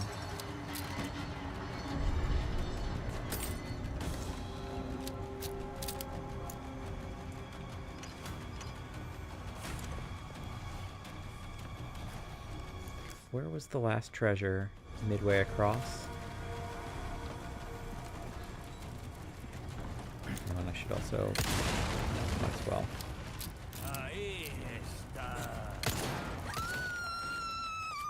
Shit!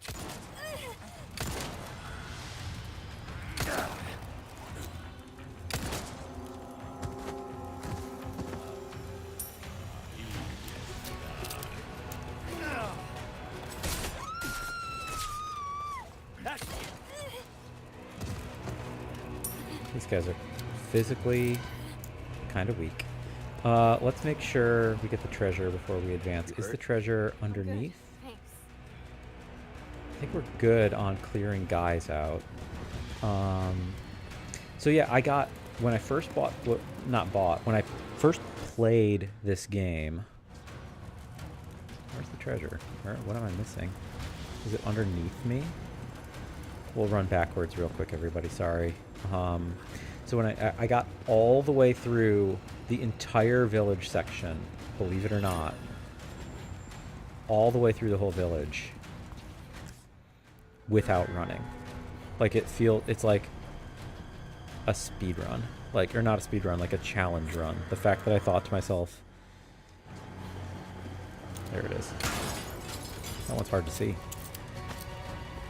The fact that I thought to myself that there was no running in the game made it so much harder. And like, I was renting the game from a rental place, right? And Where's the last blue, I wonder? That's the one thing I'm missing is the last blue medallion. I guess we can come back later and get it. I think it's like on... Do I see it down there? Am I crazy? I'm not crazy. I'm a genius. Oh. What's the best place to see it from? Probably here? Awesome. 6 of 6. Nice.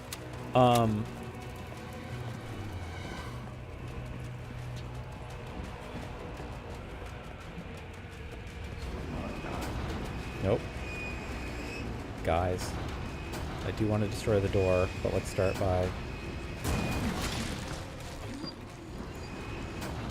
Firing again. Nice. All right. That went well. Oh, warning next time. Yeah, it did go well. I didn't take any damage. That's pretty rare. So yeah, this is the point, is that... So I was renting, so I didn't have access to a physical manual. And when I got to this part of the game, in the original game, getting through that area without running, I don't want to say it's impossible. Like, I'm sure there's speedrunners who are doing it, but that was kind of like the thing that tipped me off after beating literally like 40% of the game, that I was like, you know what? I probably should be able to run. Like, why am I not running? Like, what am I failing to understand about this game that... What am I failing to understand that I'm having to walk through this zone with catapults? Yeah, my bad, everybody. I screwed up there. Look at this place. I mean, it's old, but... Yeah, it's beautiful. Upside down statues, also very cool. Nice work. Nice. Well 5 then, spinels. What can I do you? Nothing new that I want. So the exclusive There's some upgrade ticket, for the things sake of it, is a money new can't buy. mechanic that they added to the remake. That once, so there's multiple levels of Good luck to you, stranger. obviously there's this round of upgrades. Later we will unlock another set of upgrades, and I think, at least that's how I remember it functioning. And then you buy that ticket to get a special upgrade well-tuned past weapon all can of the make other up for upgrades. a And lack of skill, friend. that isn't how it worked in the original game. In the original game, you had to get all the upgrades and then just buy the final upgrade. I don't know if I will like this system more or less than the other. The thing I recall is Red 9's final upgrade increases Knife its needs care power every once in a while. Could be the dramatically. difference Like, I think its between power life becomes and like death. 10 or something, which makes it more like shotgun damage. Maybe not 10, it might have been 5 or 7.5 or something like that, but it makes its damage basically like a shotgun blast, which is pretty crazy. These two weapons, I don't remember what the riot guns is. I believe the Stingray, which in the original was just the auto rifle, I believe its upgrade was that it basically became fully auto, which is great for boss melting. Like, it wasn't super practical because you don't get that much rifle ammo, but great for boss melting.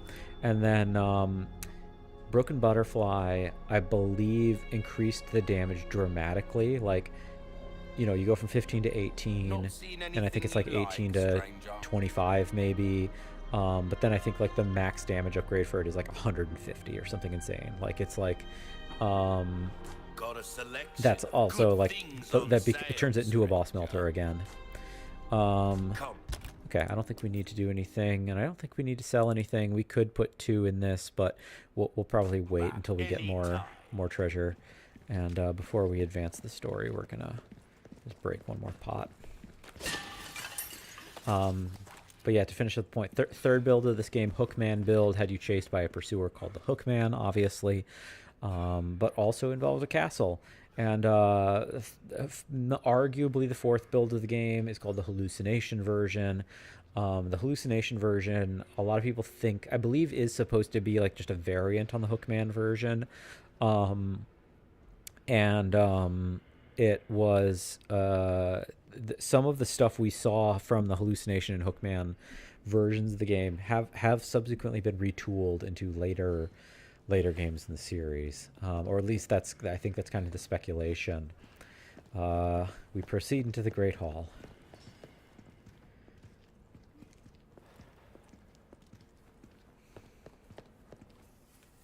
A most warm welcome to my castle. Such a pleasure to finally make your acquaintance, Mr. Kennedy. Who the hell are you? Me? Oh, please, call me Ramon. And allow me to get straight to the point. I would like you to hand the girl there over to me. Now. Yeah, fat chance, Ramon. The girl's just fine. With me. Mr. Kennedy, Mr. Kennedy. How novel. Nonetheless, you see, the girl must be ours. With a girl as the very source, your United States and then the entire world shall overflow with his grace. For that is the iron will of my master, the most holy, Lord Sadler. So then, you will comply. Yes? Never. You heard the lady. How unfortunate. Do make sure our guest feels at home, now that he has chosen death.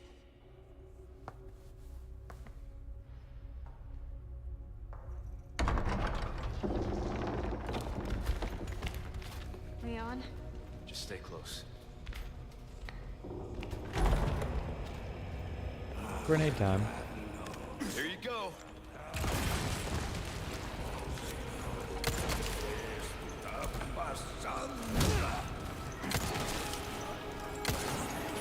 Oh, there's a guy behind me.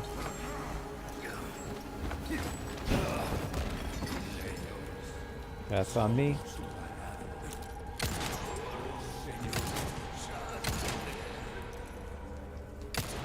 Oh, miss.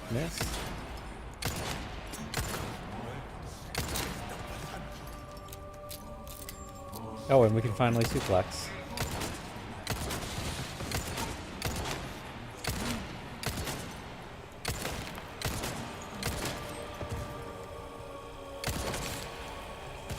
Okay. Not so bad. I used a lot of my pistol ammo. I guess I used it a lot in the last section too, for that matter. Are you okay? Yeah. Yeah, I shouldn't have gotten grabbed. I guess I wasn't paying attention to the fact that there was a guy behind me. What do we have here? Okay, we have another situation where we need a special key. We've got a cabinet. I love the new Salazar. I think I love the original Salazar as well. Hey. But I think they've more effectively made him into a villain in this game. In the original, he was kind of just a little too jokey.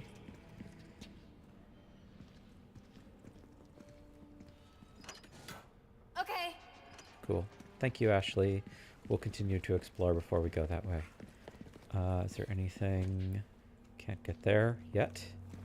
Or we can, but we might have to wrap around. Yellow herb. That's really what I wanted to wait for before we used our red-green combo. Is this unlocked? Of course it's not. Something we can drop down to from above. Perhaps later. Okay, so through we go. Through the thing she unlocked. And I think this lets us wrap around. Yeah. To this treasure. Perfume bottle. Nice. His design, I think, is a little bit clearer that he is an adult who is small, not a child who looks old. which I think is better. I think he's a little bit creepier. He's less of a mascot this time around, I guess I would say.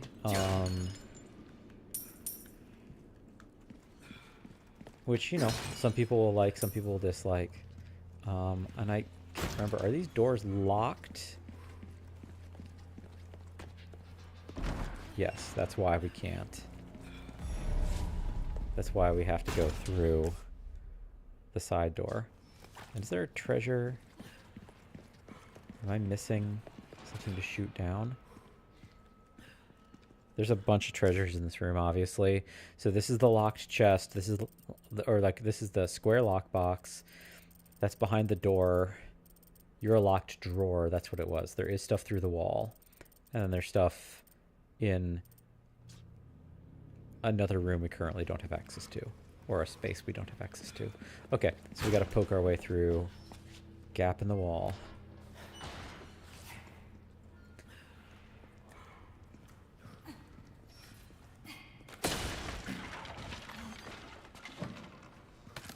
Shotgun shells, thank you.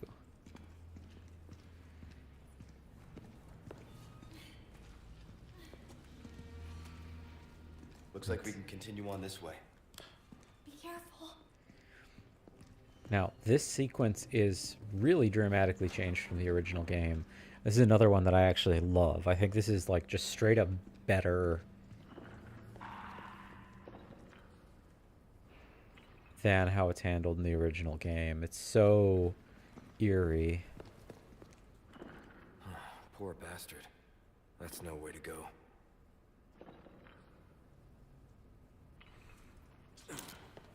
Yeah. Caretaker's note. I was awoken in the middle of the night once again. It's those awful noises coming from the basement, the sounds of nails clawing at the stone walls, and the writhing moan of curses. That man harbors enough hate to ruin this world. He once served the lord of the castle as the torturer, like his father and grandfather before him. It's one of the more unsightly legacies left by the Salazar family. Even among his family, he was special. He enjoyed his work wholeheartedly and had a talent for it. He was gifted at tormenting others. His ability soon attracted the master's interest. And when he took him to the dungeon, no, I can't write anymore. I won't. I don't want to recall what happened down there.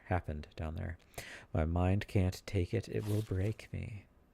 I was ordered to attend to him, to feed him, dispose of the filth, all while listening to that wretched voice every night. I can't take it anymore. I've had enough. I will not tolerate one more night in this castle. I shall leave tomorrow, go far away, where that voice cannot reach my ears. A non-cultist, as it were. We've got a door that needs a key. We do have a, oh, another guy. None shall escape. Another red herb. Which... combine those to start, and then we fit everything. We really need to... we need to cook. We need to cook some. We need to use large. Let's make a flash grenade. Let's make another flash grenade, actually. Why not? I don't want to use much more sulfur. I'd prefer to save it for shotgun shells when we have small parts or whatever they're called. We need a key, so we continue to explore this area with the torturer. Be aware, I said jump scare forthcoming. We're gonna fall through a floor. I don't exactly remember where it is, but it's coming up, and I think this is one of the kind of the scariest sequences of the game in general. Again, I love this though. I think it's like such a good version of the game. I actually love all of these super dark. What was that? Do they keep animals down here or something? The super dark rooms that are only lit by a flashlight and you get like the super dramatic shadows. I love these. Village had some fantastic stuff like this in the basement of Dimitrescu's castle as well. That I loved. And I don't necessarily want this to be like a long part of the game, but I honestly wouldn't mind if one of these games had like a longer sequence like this. Floor break, I presume, is forthcoming when we're on the wooden. So, watch out. Okay, just quick saved, so we know that's forthcoming. All the loving detail on all these torture devices also is great. That's what I've never noticed before, but there's just like a regular shipping pallet for like a forklift right there. And I think that's hilarious to think that they like they wheeled like a pallet jack in here to like set down this chair because it was too heavy or something. Or probably the Iron Maiden. On the wall we see Hamu something. We're about to fall through the floor, so brace yourself if you don't like that spookiness. Dungeon key. Ha muerto la luz. Death of the light, something like that. I'm not great with Spanish. Oh, the light is lost. Okay, I guess muerto in this instance is being used poetically as lost. Okay, floor, bye-bye.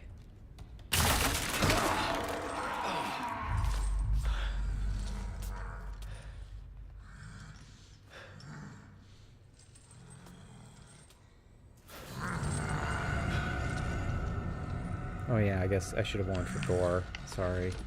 Can't see me.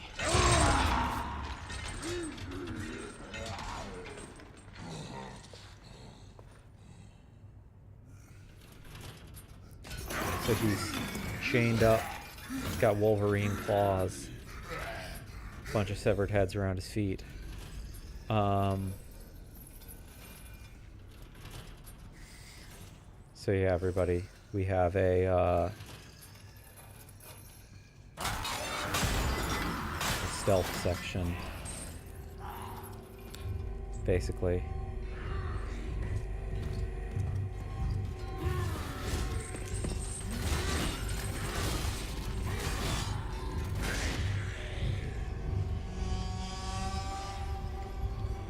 We got some audio reminiscent of both beginning of Texas Chainsaw Massacre and also Silence of the Lambs. So what we do now in this boss fight is we could use our guns, but guns obviously will attract him because of the noise. The key thing about this fight is he can be completed entirely using the knife. And that's, you do get an achievement for it. When I first played this game, I did get the achievement for it. So I have done that before, and I'm debating, do I want to do that again? I think so. I actually don't think it's particularly hard to do this, because he can't see you. It's mostly just about positioning, and you gotta just don't bump into the chains.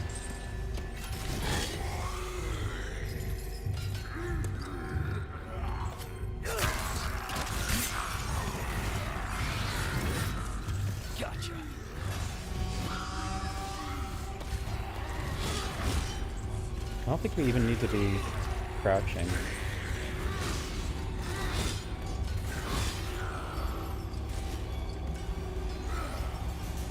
What is my crouch button? Because I was just pressing a bunch of buttons on the... Have I already forgotten?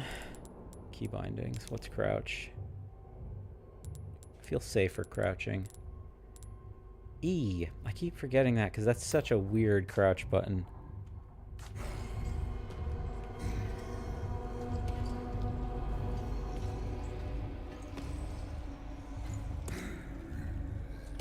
Wrong way.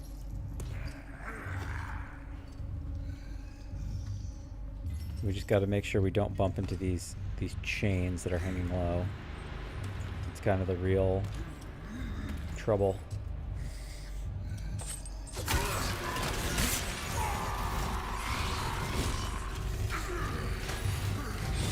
Don't want to back up into one accidentally either.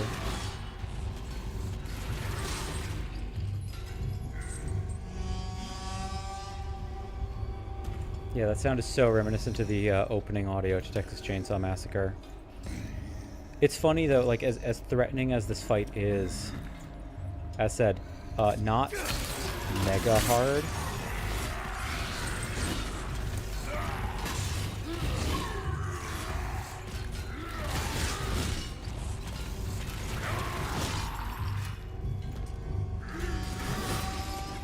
You just gotta be patient. I think probably just one more. Maybe two.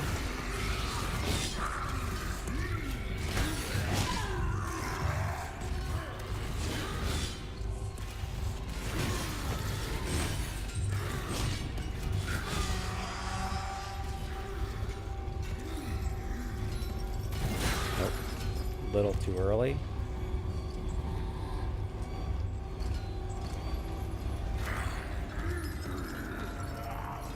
He's getting more aggressive. That end?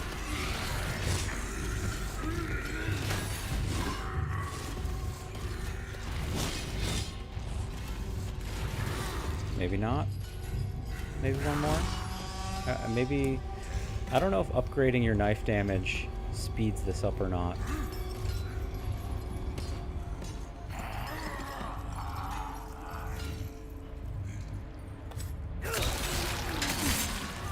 Is that him finally dead?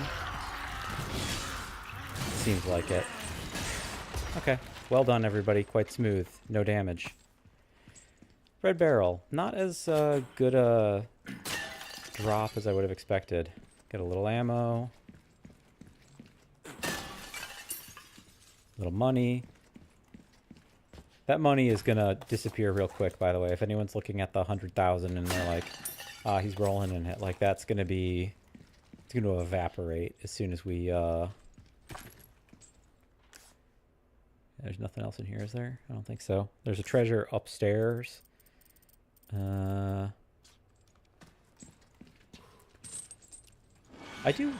wonder if you can actually do this without fighting him. Maybe you can actually get through the gate.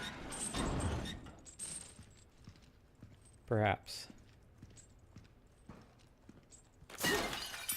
If that dropped down immediately after you went through, I'd be inclined to think that that's like an intended alternative. The fact that it didn't makes me think, you're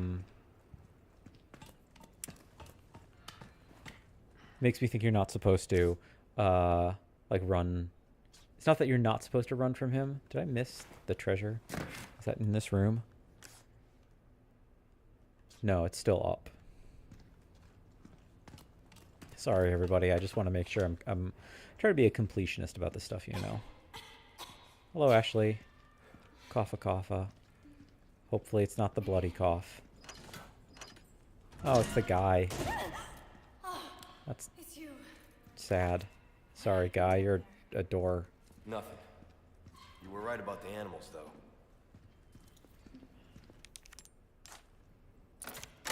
There we go.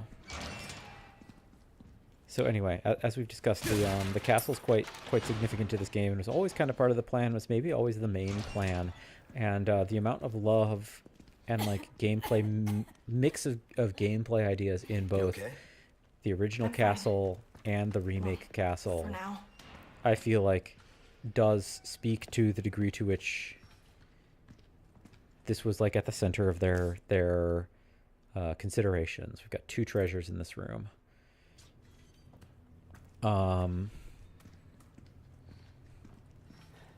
Yeah, it feels very much like they knew this needed some love. Oh, spinel, nice. And the other is probably squeaky squeaky. It is. I called it a hurricane lamp earlier, or hurricane lantern, which I think isn't inaccurate. It's an old-fashioned term for these lights that tinsmiths would make. That they can barely throw off any light at all, but they have the advantage of like it's basically impossible to if you put a light in them, it's basically impossible to blow that light out because the holes are so small. And it's like they're not useful for illuminating an area, but like if you need guide points, like you can see that light is coming out even if they can't cast light around them in a way to, as I said, like illuminate a space. All right. So got a cool Look at all of this. room with some beautiful art. I need to do some research to see who all our artists are. That looks atypically 20th century y. That's pretty classic. That's pretty appropriate. This looks very modern, very digital. Looks reasonably appropriate. This is like a Dutch still life, which is a little strange for a Spanish castle, but it's fine. This is actually fine. It skews a little bit into the 20th century. It's making me think like Tamara de Lempicka. This is pretty good. It's less Dutch still life. Great, like a nice work on the. I think they're doing like a normal map or something on that, so that when the light goes across it, you're getting differences. This is perfect. This is like exceptionally Spanish period accurate. This is pretty good. It's a little Goya. This is very good. Not perfect. It still looks a little digital, but pretty good. Okay. Yeah. Very good. Excellent. This one's weird. The level of detail and the clothes trapping, like that's a like 19th century tuxedo or later, which is weird given how Ramon does his thing. So we need to illuminate stag, snake, bird. Snake? Stag?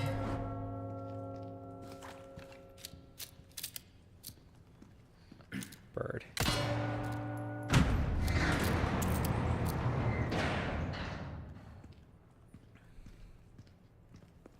And we've got an incredibly bizarre statue. Like, I don't know if I've ever seen anything quite like this. Bloodied sword. What's that used for? Well, it's just a replica. Only a couple of uses for it. I remember when playing the section in the original Resident Evil 4, they didn't have this room, they didn't have the puzzle, but they did have the sword puzzle on these things. And I remember thinking to myself when we received the sword that, like, oh man, it would be so cool if instead of a knife you could get a sword in this game as like This artwork, doesn't it look like it's telling some kind of story? it does. Can we take this? Yes. Rusted, okay.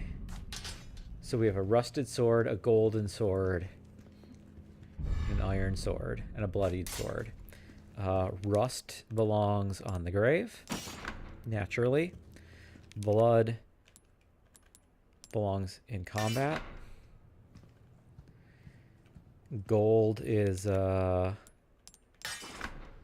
ceremonial. Iron is natural. Huh. Guess you were right. Mm-hmm.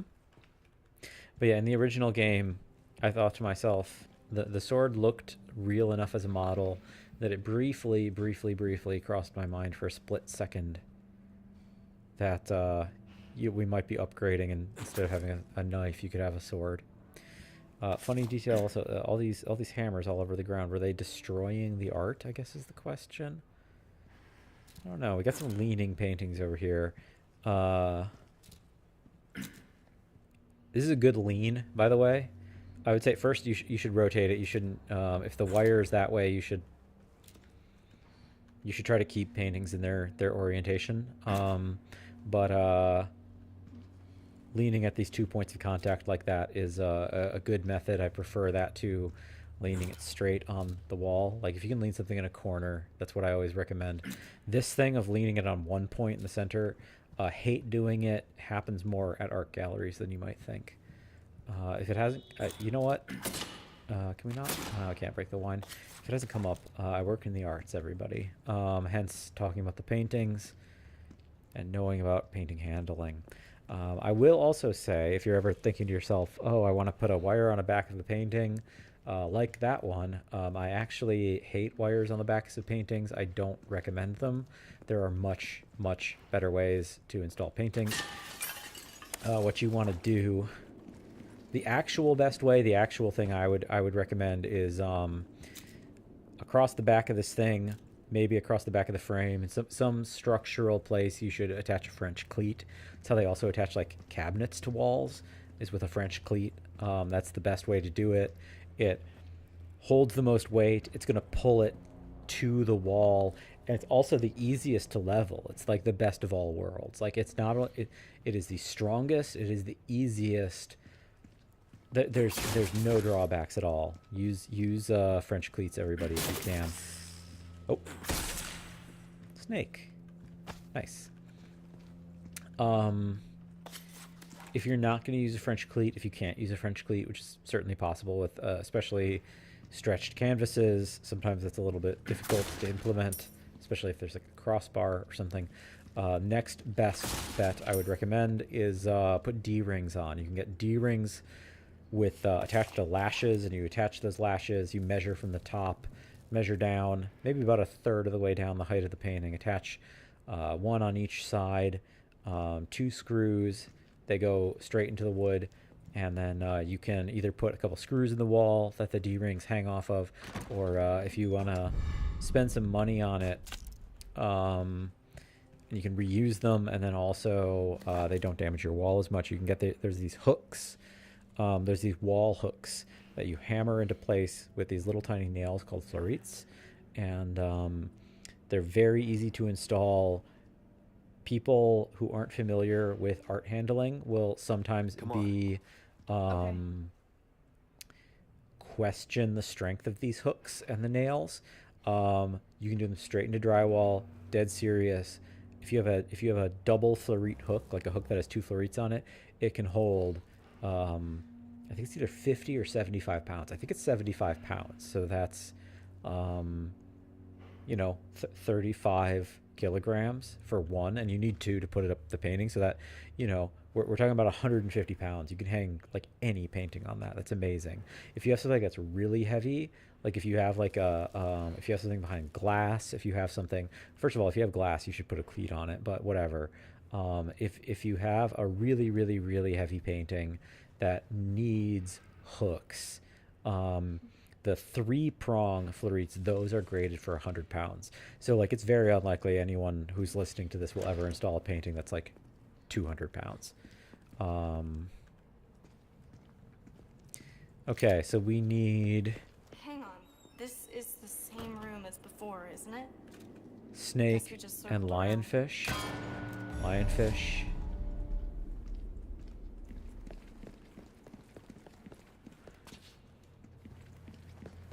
Stag.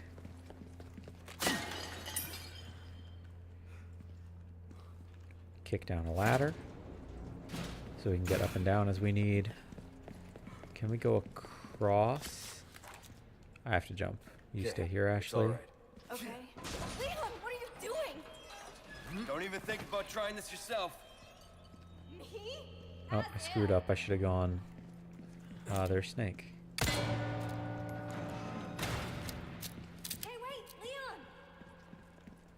Leon! That's the run across method, but I want to use the other chandelier so we can get to the secret. Secret. I'm all about treasure, Ashley.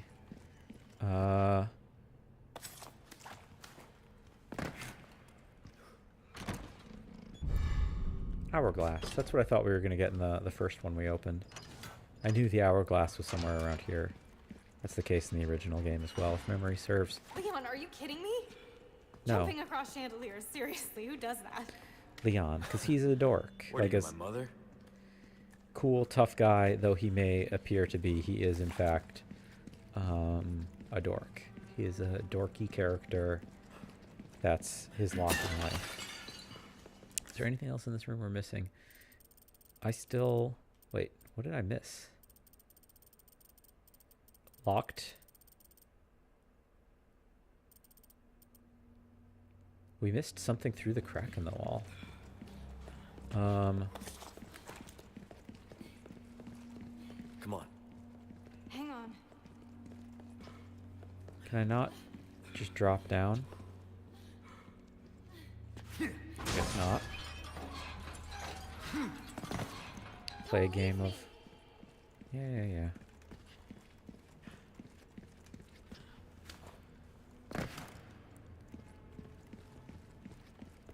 I don't think that the game will game over me if I get too far away from Ashley.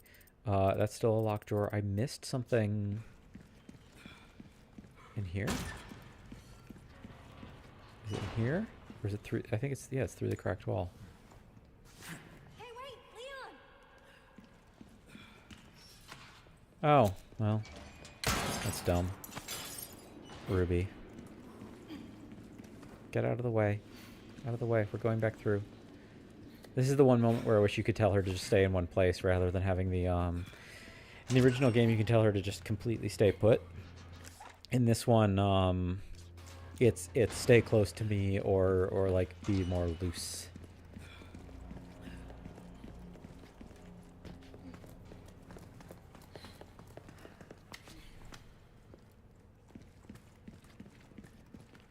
Okay, now we got to go back up to that top door.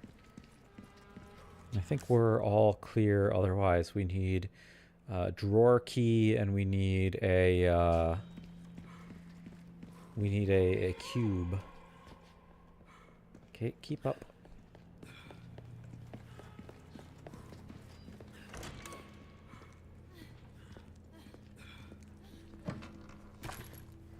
Oh, magnum ammo. That's great.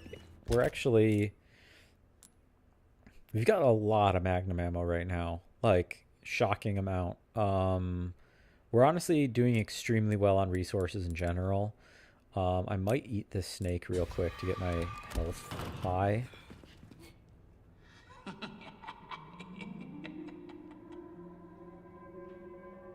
Salutations, Mr. Kennedy.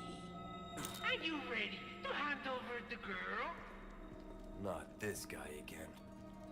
I'm taking the liberty of preparing some entertainment for you. Without further ado, the gallant knight protects the princess fair. Okay. So this is our, yep, our easy door back. I don't actually remember the layout of this section or what this is or how this works. We get a awkwardly placed one of these. They should have put that somewhere else. Spinal. I don't remember. So we've got a few rooms we have to go through, but I don't remember what the game is making of these. We have Parasites and Their Ecology, Volume 2. There are some parasites that have the ability to control their hosts. This is basic knowledge among most biologists, but not much is known as to how the parasites do it. The following is a list of several such parasites. Dicrocolium. Once the larvae of this parasite migrate to the ant's esophagus, they alter the behavior of the ant. When the temperature drops in the evening during peak grazing hours, the infected ant climbs to the top of a plant and clamps onto a leaf using its mandible with the intention of being eaten. Yeah, they get eaten by birds, and then birds spread the parasites, I think is how it works. Galactosomum. The larvae of this parasite make their home inside the brain of a fish, such as the yellowtail and the parrot bass. Once infected, the fish makes its way up to the water surface, where it will swim until eaten by seabirds. Once again, they spread by being eaten. Lycochloridium. This parasite's sporocysts develop in the snail's eye stalks, where they pulsate like worms. They alter the snail's behavior and force it to move to the top of a plant to make it more visible to birds. Once eaten by a bird, the parasite will complete its metamorphosis into an adult. So once again, all about the traps. Locked? It's locked. Dang. You'd think I could just take a shotgun to it, but classic video game logic stuff. I do need to repair my knife. I don't know if I want to run back to... I don't think I want to run back just for that. using the knife on the... taking out a whole boss with a knife. Want to do that. Okay, we only have one way forward, Ashley. Let's go. Again, I don't remember exactly what order. Is this the water room? Is the water room immediately in this area? Be careful. It's the water room. Okay. In the original Resident Evil, largely considered the hardest room in the game. Resident Evil 4, I should say. Do I see other guys? In this game, also difficult, not quite as hard, I don't think.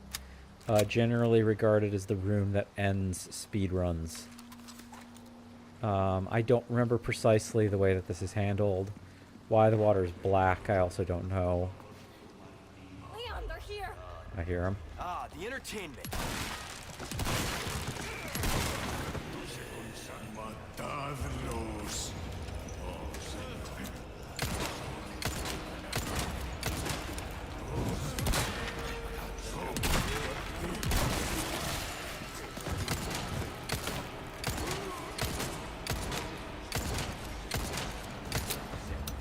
Oh. We run real quick. We keep moving.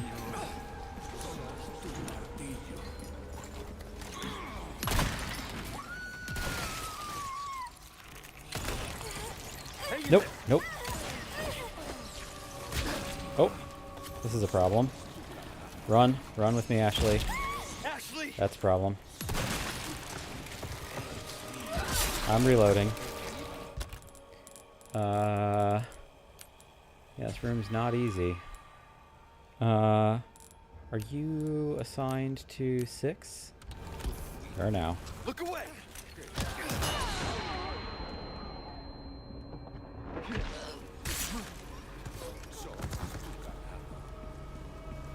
You hurt? No, I'm okay.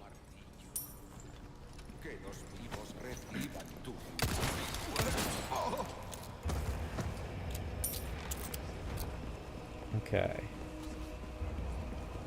Now, what else is around the room? Got some handgun ammo. More magnum ammo again, dang. I shouldn't have used the flash grenade there. I was just a little concerned about... I don't know if the random whips of the blade can kill Ashley or not. So it seemed sensible at the time. I think in the original game they can.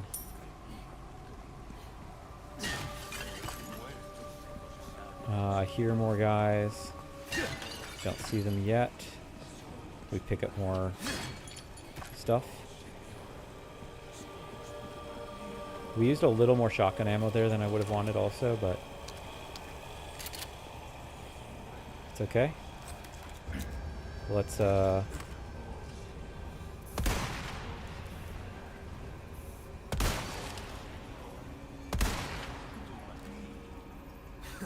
you okay? where's some other guys? I hear more. There's one. What's your head? What's his head? That's a problem.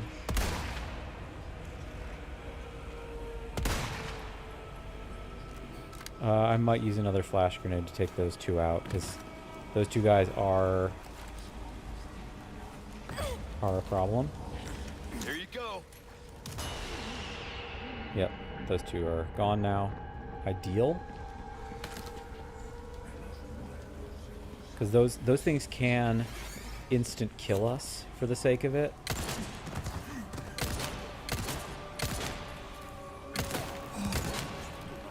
Oh, more than necessary. That's okay.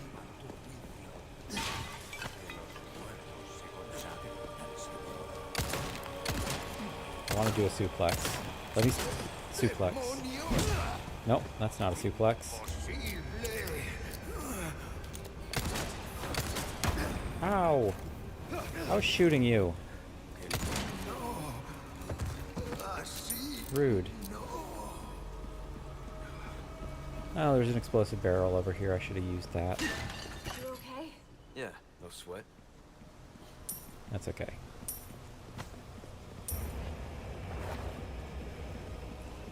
So when we go back upstairs, there's going to be more guys, which is a problem. I imagine when we grab this, it's going to spawn them. This should do the trick. The Halo Wheel. And is there treasure in this room? No.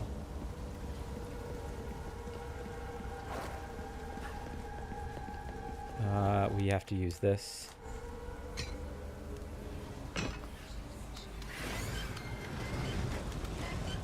Did more guys spawn? Nope. Up there, yes, but not down here.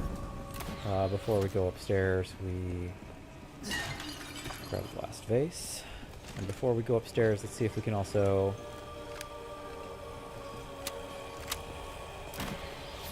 Ow. That was my body. See how many of these guys.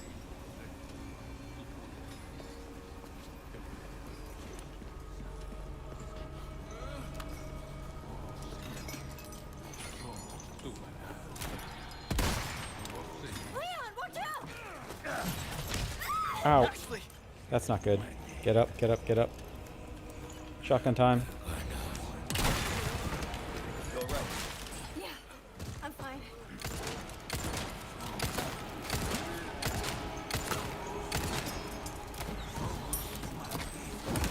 Ow. Ow. This is a problem. We heal. Actually, no, we heal with this. This is also a problem. Do I have another flash grenade? I don't think I do. Let's craft one real quick, everybody. I love that you can do this in the middle of battle. Not realistic, but...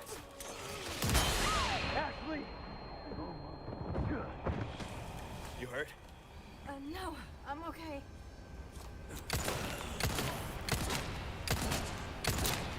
Come on. Oh, there goes a knife. Of course. Ashley, run with me, please. Ow! Ow! Very annoying.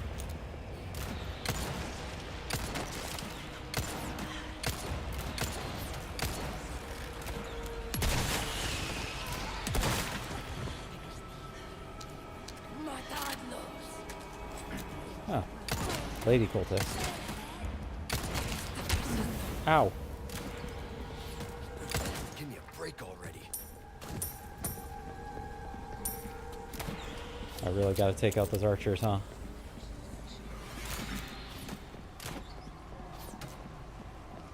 There's one. Ow!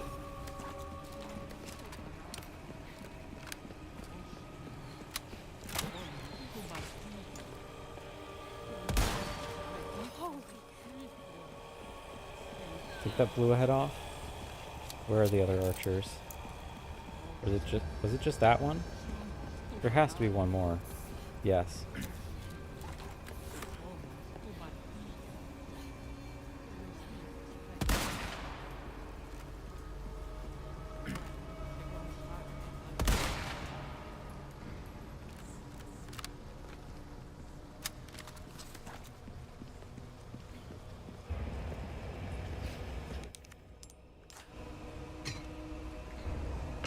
And I don't think you can assign Ashley to do this.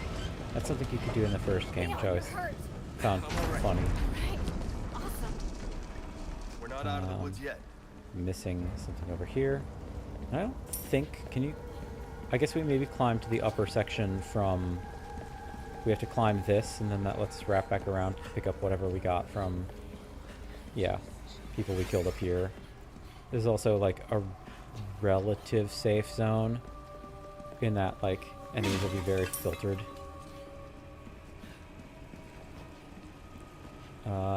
We didn't really get anything here. How am I doing on ammo? Not great. I burned through a lot of ammo in this room. But, as said, it is, like, one of the hardest rooms in the game, kind of infamously. In the original, certainly. Not so much in this one. This is like, I think one of the like most pure, unambiguous, like action sections. Resources S is great because that means we can make shotgun ammo now. Do I see anybody before we advance? Can I headshot? I don't think so. And this works exactly like the original game, essentially. Or that's the second panel we have to get. A hidden platform? A little over the top, don't you think?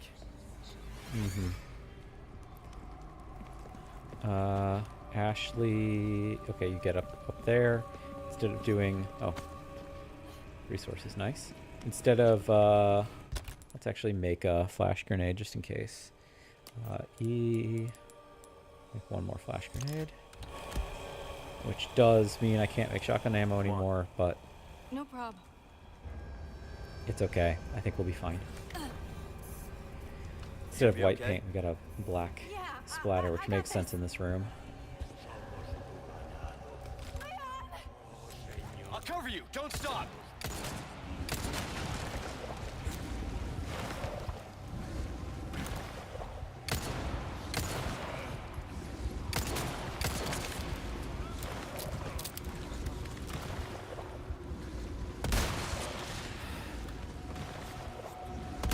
Nope, miss.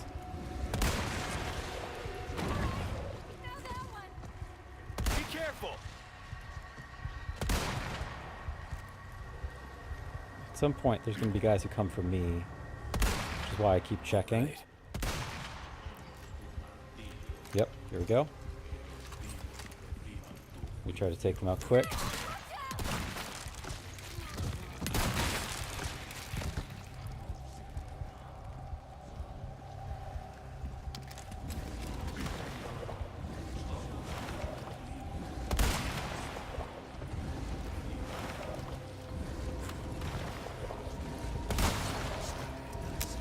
Oh, out of ammo. Ow. And I'm close to death again, so regrettably, we use the red-green.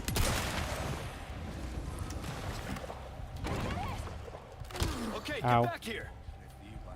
You are missing an arm.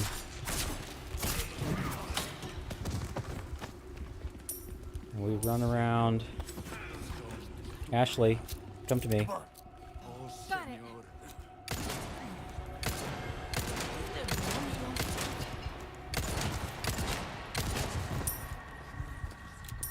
I want their resources, whatever they drop. And I forget, does she give me stuff? I think she gives me stuff.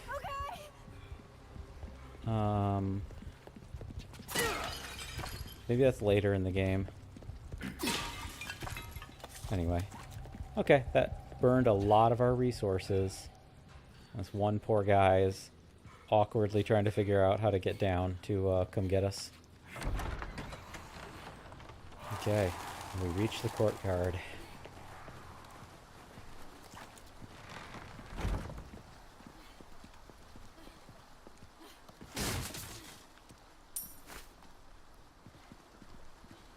And I don't think, oh, we missed a green herb. Before we proceed, I do actually want to go back and get that. Sorry, Ashley.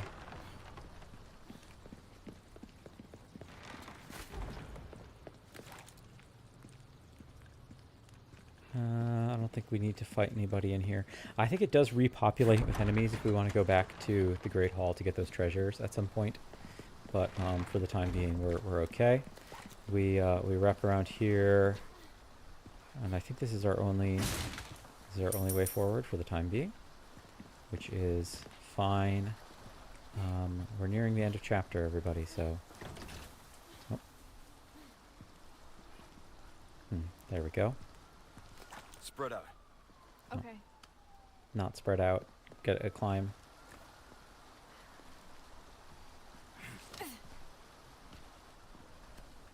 And then unlock door for me, please.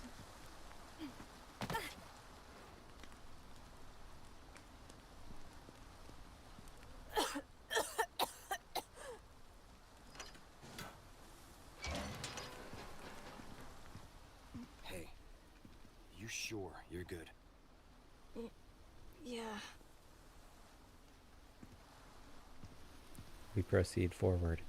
She says she's good, but she's been here longer than me, so she's been infected longer than me. Point of concern, if ever there was one. Looks like the right place. You okay? I think so.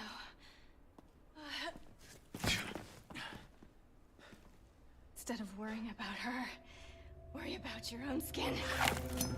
Foolish little lamb.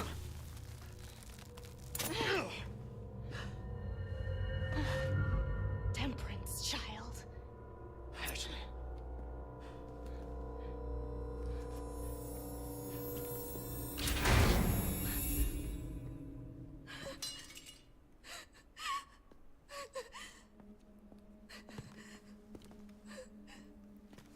Wait!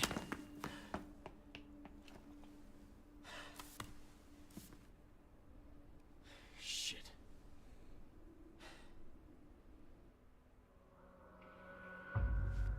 End of chapter, everybody. That was a pretty long one.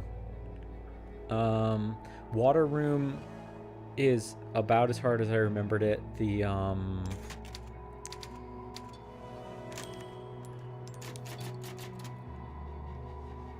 It's called water room because in the original game it's water. It's not this like black sludge that they're pumping into whatever we're looking at now.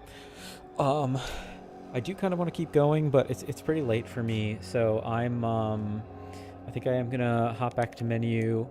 And we'll do a little yap. We can chat for maybe just 5-10 minutes, but yeah, the castle's really, really cool, and I love a lot of the changes that they've made. The water room is relatively accurate to the original. There's changes about the layout, but I think that like the spirit of that place is quite similar. But the catapult stuff is pretty familiar too, pretty similar. The complete redesign of the I think he's called a Garador, the blind figure. Extra content shop, models. Did we buy him yet?